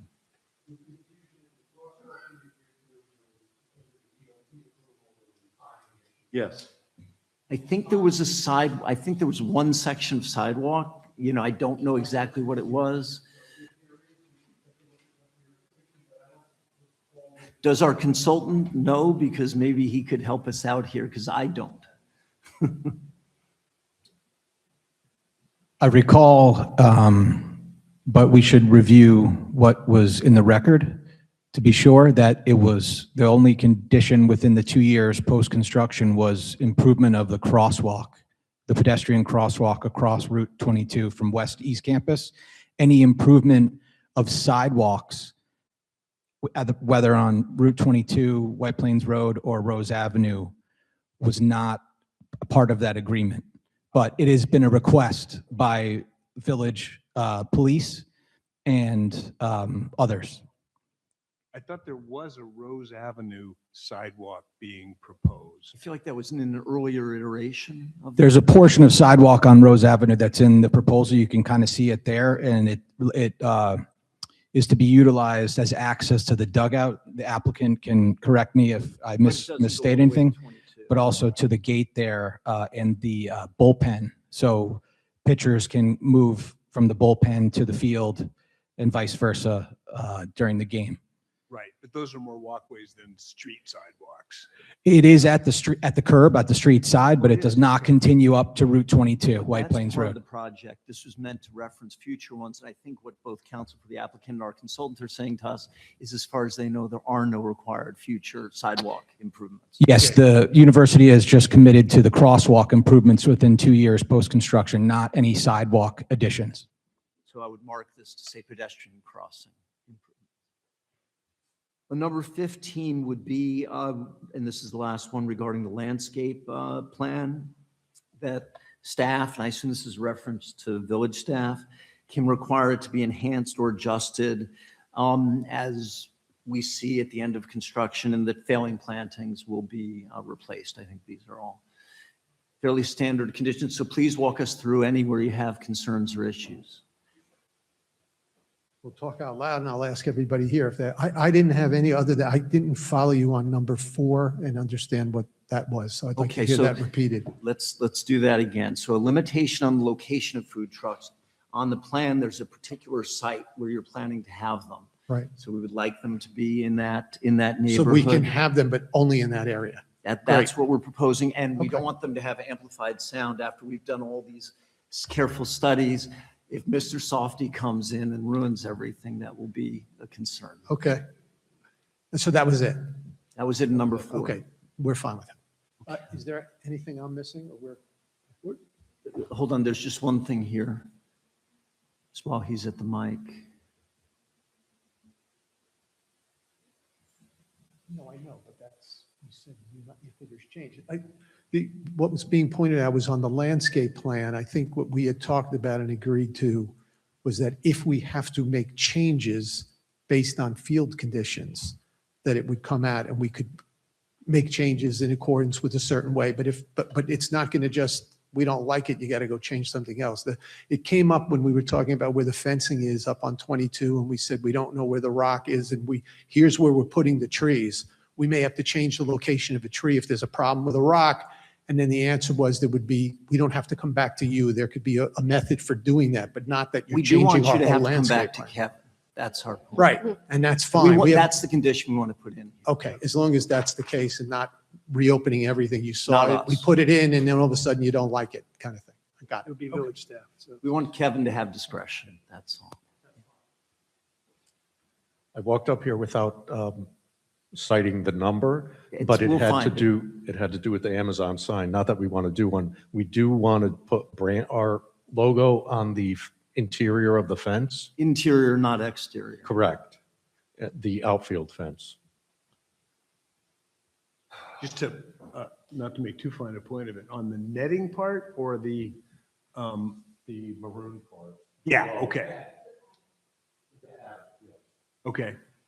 That sounds better than putting on. That's the facing into your property. You know, much as is the case with the signage within your campus on the other side of 22, things that face interior are less our issue than things that face outward. Thank you.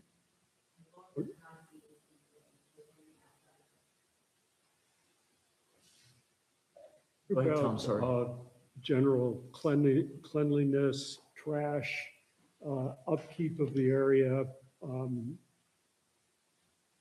Those were things that from time to time have been mentioned, but Yeah, a question for the applicant, does that kind of thing appear in the plan, or is that part of abiding by the village code thereafter? We just don't know. The issue is sort of cleanliness on a go-forward basis of the facility. Is that something that you deal with in the plan, or is that just something that the village monitors afterward? who's cleaning up the property after a game? Our operations group does that. Okay.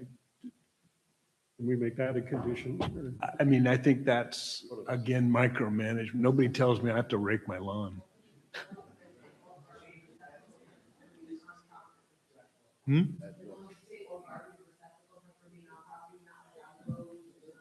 Right. And I don't know if that's already part of the plan, is that you already have included garbage receptacles and they're already on property, and therefore we could just approve the plan with that as part of it. Or maybe you haven't gotten to that level of detail yet, we just don't know. It's our expectation that we would manage that property as we do the property across the street. Just to be helpful, and even though I apologize, if as part of a building permit requirement, you want a waste management plan will show where the receptacles are and how we're dealing with that, like, we're happy to accept that condition. It's a typical condition. Yeah, that, Good, so we'll add that. yeah. Other questions about the litany of now 16? Do we have a condition on operating hours, or is that already governed of when they can start playing, or clearly on the end on light, but morning, like if there's an ambitious player or team, can they practice at 7 a.m. at first light? Is it available on all days? I think because the facility has no lights, you can comment, as far as I know, it's limited to daytime use, but there are no proposed restrictions beyond that. I don't know if baseball players really get up at 7, but college baseball players. It's just in the context of, for example, tennis is not allowed to be played at certain times in the morning because of the loud popping sound. Where? At the Garden Avenue Garden courts, Avenue Courts pickle. and the Yeah. Bronxville Field Club. Bronxville Field I think Club it's lights have to go 8 to out 9 at 10 a.m. PM, no matter where you are in the match, I can testify. to that. But 8 to, they cannot start playing tennis till 9 a.m. on Sundays. So 9 a.m. Would baseball ever be played before 9 a.m.? We're never going to police that. I think they're discussing. No, these are police. Policing any of These are all policed at the Bronxville Field Club and the village courts. I think they're both subject to a 9 a.m. start. I'm saying, Yeah. that seems to be easy to put in there if that's An in opening hour accordance of with 9 every a.m. other. I'm not sure I Sporting see the field. need to squash the ambitions of a baseball player who wants to get a jump on things. No, but that's where I do think it is because that's where I do think it is. The neighbors would be. Please go ahead, Yeah, counsel, yeah, for yeah, yeah. Iona. Yeah, we'd be happy to accept that the practice can't start before 8 a.m. Please. The concern- Members of the community, please, we had an open forum for community discussion. That forum has been closed. We're trying to respect everything on your side. We would appreciate the same. Okay, we're living with where we are now. Mostly it starts at 9, but people get there a little bit earlier. So we're happy to accept the restriction of 8 a.m. on practice. As far as the games are concerned, there are some games that start, none of them start like at noon, but we, on a game day, will have people there as early as, it could be as early as daylight to get there to start getting the field ready, et cetera, and maintenance and all the rest of that. So I think we we're don't have referring games to that early, practice, but it's not practice. maintenance. If you're worried about practice, we're talking about that we would not start before, nobody would get there before 8 a.m. We're happy to restrict that. Mike, I think what you're proposing is 9 a.m. I'm proposing whatever it is in line with the accords for tennis at the field club I and believe it's 9 a.m. whatever that is, we can check whatever it is. That would be put it in line with all of the other sports complexes in Bronxville. I don't think the Iona Country Club is restricted to 9 o'clock. They may not be in the same. I've played section. golf there before 9 o'clock. Right. So golf is different, but I would say the Why? tennis and the tennis and paddle courts have a start time. So I would ask that we align it with that. Well, please consider that we're utilizing it without PA. This is during practice. This is just, and there's no spectators. You're Right. talking about 20 or 25 kids out on a field, and we're It's talking the- about 8 a.m. I don't understand that. It's the sound of baseball bats hitting balls. These are aluminum bats which hit balls, which make a louder noise than tennis. So I'm just trying to align it with the existing rules with the tennis courts. Which I believe are 9 a.m. Whatever it is. Some of us I'm live open. several doors down from that and appreciate that it's 9 a.m. So some of us are thinking 9 a.m., but others can speak up. Is there, are we still talking about? We sure are. We're talking about the opening time, not for maintenance or any other access, for starting a practice or a game. We do this with, retailers in the village, and we speak about what hours would be reasonable for the neighbors. It's a similar concept. So other opinions, we've heard 8, we've heard 9, I think. I think 8 is fine. We have one of the letters from the community calls out 8 to 5, 8 a.m. to 5. That's from February 5th. So that's what I understood the community was asking for. Well, the 5 p.m., I think we're not putting that restriction on. I think it's daylight on the other end. But daylight Right. is the restriction.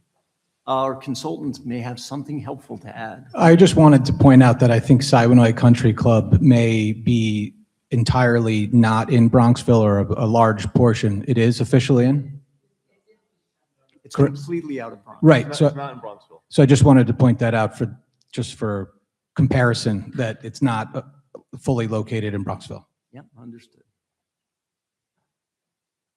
Other opinions? So I've said 9, Mike has said not 9, Jim has said 8. The other 2 voting members need to speak up. So we have an 8 here. Albert? I'm consistent with the town of 9 o'clock, 9 a.m. All right, so it seems like we have a majority for 9 a.m. to start playing. They can access the field or whatever. but Absolutely. Playing is Playing at 9. practices. And as they said, is 9. Yes. Is practicing? Yes, playing. I think that was the intention. Yeah, and as they said, they're 9 going to do o'clock. field maintenance. That could be done. All hours, Yes. wherever they need. Kevin, can you make sure you're there? Yeah, Or Christina, they'll both. yeah, please. Okay, so other comments or questions from the board about the conditions, please? Is there a specific condition we should put in place? And I'm not sure I know what the answer is, but with regard to the conservatory, because it seems like, That's the noise issue, I I believe. mean, it Make was sure a you're speaking noise into the mic. issue. Oh, sorry, Christine was just asking if you could get closer to the mic. So everyone watching at home can follow. I'll try and do the same. Thank you. So the issue is Concordia Conservatory. Yeah, and is there anything in particular that we should be thinking about as far as how they operate relative to the, because it was specifically brought up, they had meetings together, I think their major concern was noise. So that it gets, was noise. yeah, and parking and the like. So it's subsumed in, I think, what the other residents are concerned about as well. And I think what Concordia has also brought up is that they have a lease with Iona, and they have concerns as to whether or not what Iona is going to do here, is in contravention of provisions of the lease they have between themselves. There are other forums in which they could But could you pursue put any a condition in concerns that they place? have. That they have a way to resolve any concerns or, I think that's micromanaging. They can try to mediate their landlord-tenant Right. concerns. If they can't mediate them, they have forums that are available to them to try to resolve it. But this, I feel like it's important to note the limits of our power as a planning board. We have a very prescribed role, and there are limits, I think, to that role. So what about enforcement? Is that all in the village administrator? And Kevin, Christina? Kevin, you might say something about that.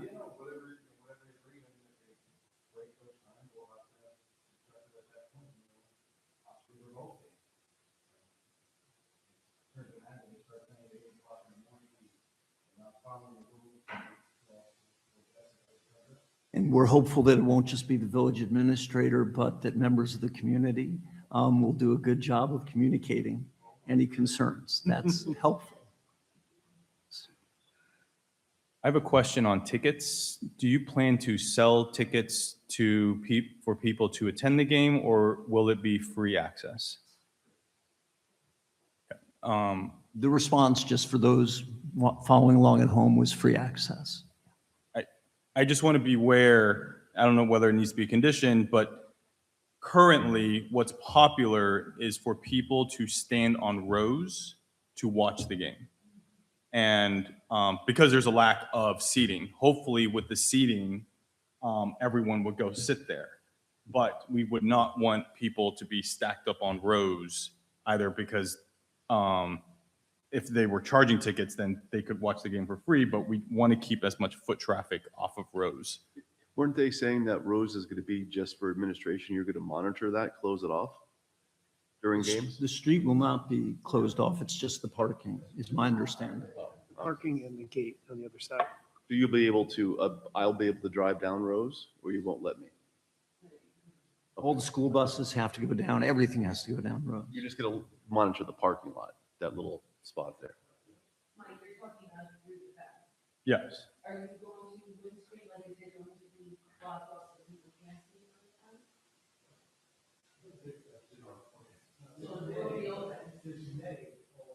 It's a very transparent The net. see-through fence. You will be able to see better than you can see now. Yeah, I understand. I just remember it was stated, there were two comments stated about that. The parking attendant will be situated at Rose Avenue and Route 22, where there would be signage as well to usher people going to the game to the correct parking location. But I think it was also stated that that attendant would be at the gate on Rose Avenue too at points. So maybe that should just be clarified, how that attendant conducts their, their job, their duty along Rose Avenue. Maybe that needs to be clarified. We can add that to condition 6, but I think it's agreed to in the plan. What are you adding to condition 6? Condition 6 was already saying that the traffic attendants will monitor the parking. They will also monitor that gate. Okay. Part yeah. of their plan. Right. And we can just be more specific. Other comments from the board on the list of now 17 proposed conditions. It was the 15 plus waste management plus operating hours. Oh, hours, right. So we're up to 17. Any other comments from the board? Because once we're past comments, I propose that someone make a resolution to ask our council to prepare a more formal resolution for our next meeting, at which we would give consideration to the site plan itself, inclusive of the language of these conditions. So if there aren't any other questions or comments, would someone like to make that motion? So Oh, there's a question, please. is this the appropriate time to discuss some of the conditions? You bet. The language. So I think sound for me is the biggest issue with this application. And I've said it repeatedly. I believe all the other elements of this application improve the design of a dilapidated field, improve drainage issues, improve safety, and improve traffic. I am concerned around the sound created from a PA system. I think the community still has difficulty digesting the sound studies that have occurred and are concerned about the sound that will come from that. I am not against the sound system. I think the best way to assess a sound system is to wait for the facility to be fully constructed and then running tests at that point on the decibel levels, on how it travels and whatnot.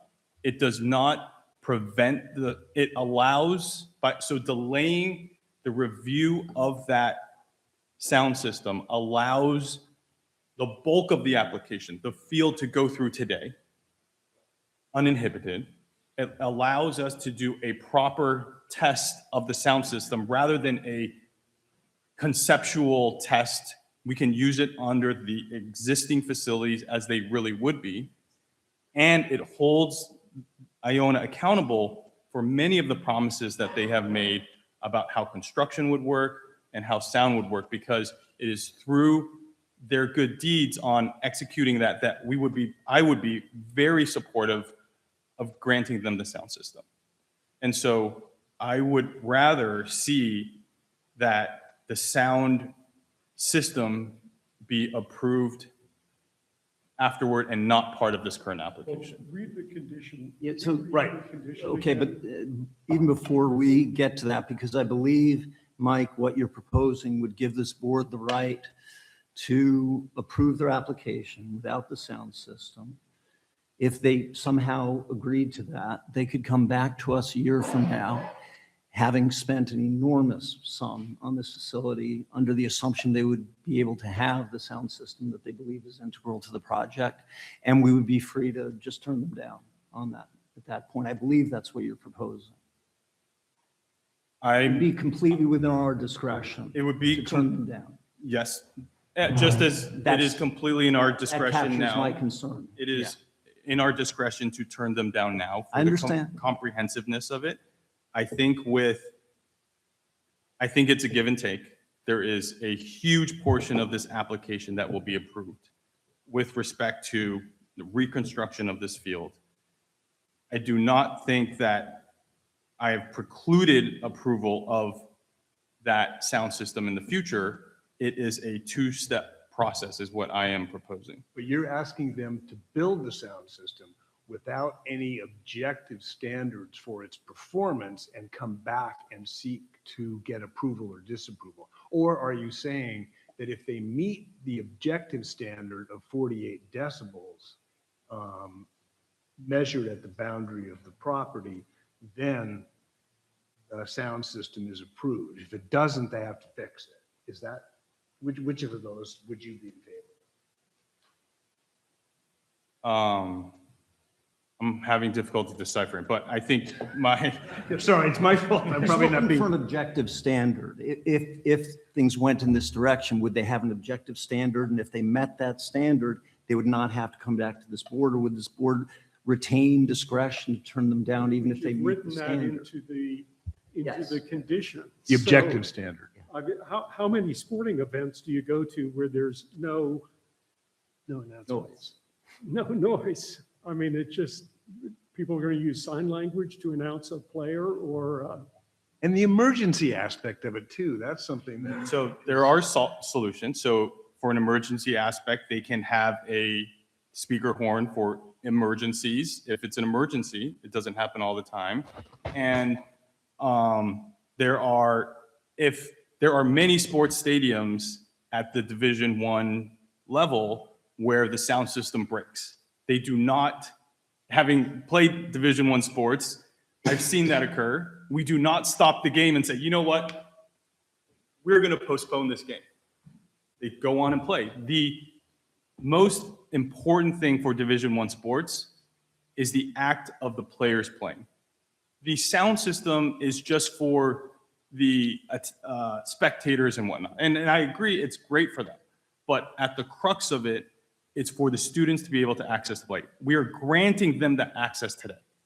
And all I'm saying is we can very much grant that sound system in the future, but I'd like to test that proposed sound system on a fully built structure rather than a figurative test that we've done today. Test the sound system. Our consultant's been waiting to speak. If we could, I think I it could can be just- helpful. I can wait, that's fine. No. I think what you have may be valuable. So Okay.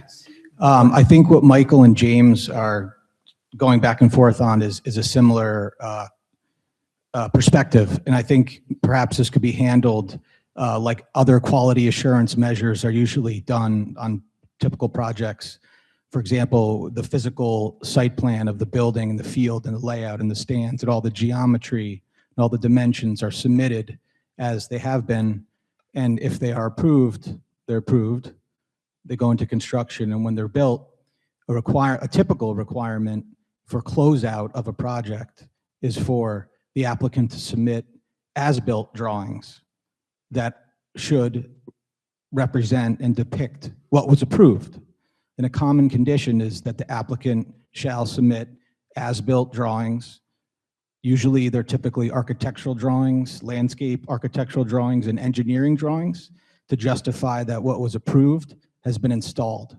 And so it could be held accountable.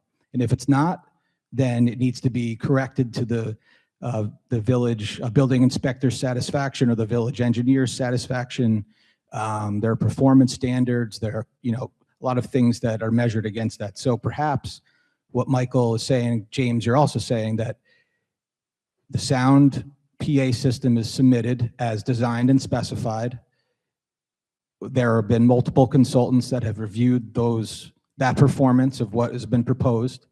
And if the metrics and the levels and the tolerances are all agreed upon on paper, in that context, perhaps there's a condition that says upon, Michael, what you're saying, upon construction, the as-built situation and metrics and amplification of the sound system needs to be tested to meet what was proposed and approved. And if it's not, then it needs to be corrected to the satisfaction of the building inspector or the village administrator, or which typically is handled that way. So I understand that's an extra expense that the applicant may be on the applicant, but if that kind of levels the playing field, no pun intended, and is fair, then maybe that's a way to handle it. Yeah, and I don't know if that would satisfy Mike's concern here, but for a number of us, I think you just enunciated condition 18, but let's see what Mike thinks. If I can Go ahead, comment. sorry, Rich. So the design, you think about it, let's call this a car instead of a field. We designed it so it's your design with the more speakers localized limits its top end, right? As installed, it will have a top end that is within that limit, and it's well below the one we have in our Bronxville school. And then I think what the guidance is doing is saying, at a measured point, we have objective criteria for that volume. Now, as I understand it, your sound system is not a light switch, not on or off. It's not often nothing or totally maxed out. If we find that it needs to be at 80% capacity when we do audio studies after the installation, then I think it would be reasonable for us to set that as the limit, and you to mark that so it doesn't get exceeded during games, and then that would be the end of it. But I think that's where the guidance you laid out makes a lot of sense. That's an objective Whereas the standard. construction saying you can't install, you can't design, that to me makes less sense. My car goes faster than the speed limit allows.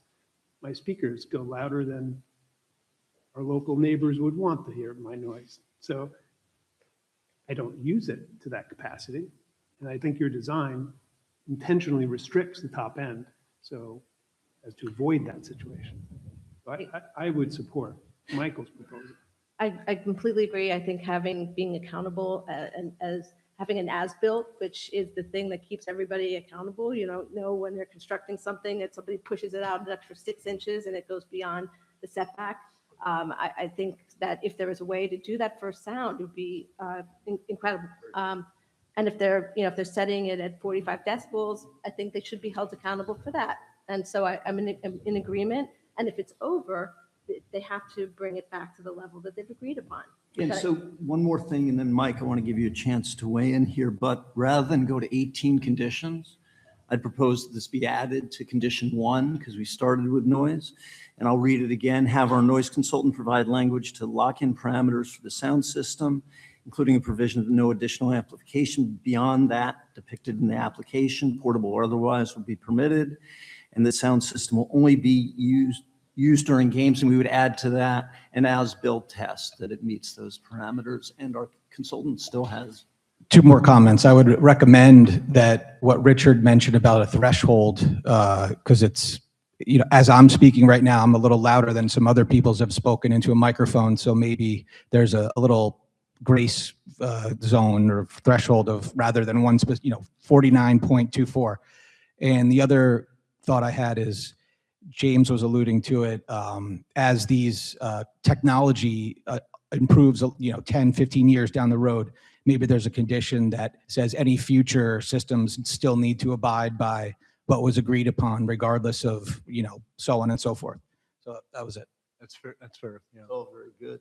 So Mike, I think it's down to you. So how would it come? We would have specs on as-built. Yeah, those specs are already there. Right? And then we would have a objective test on that? Would it be a certain day that we go review It's that not test? us.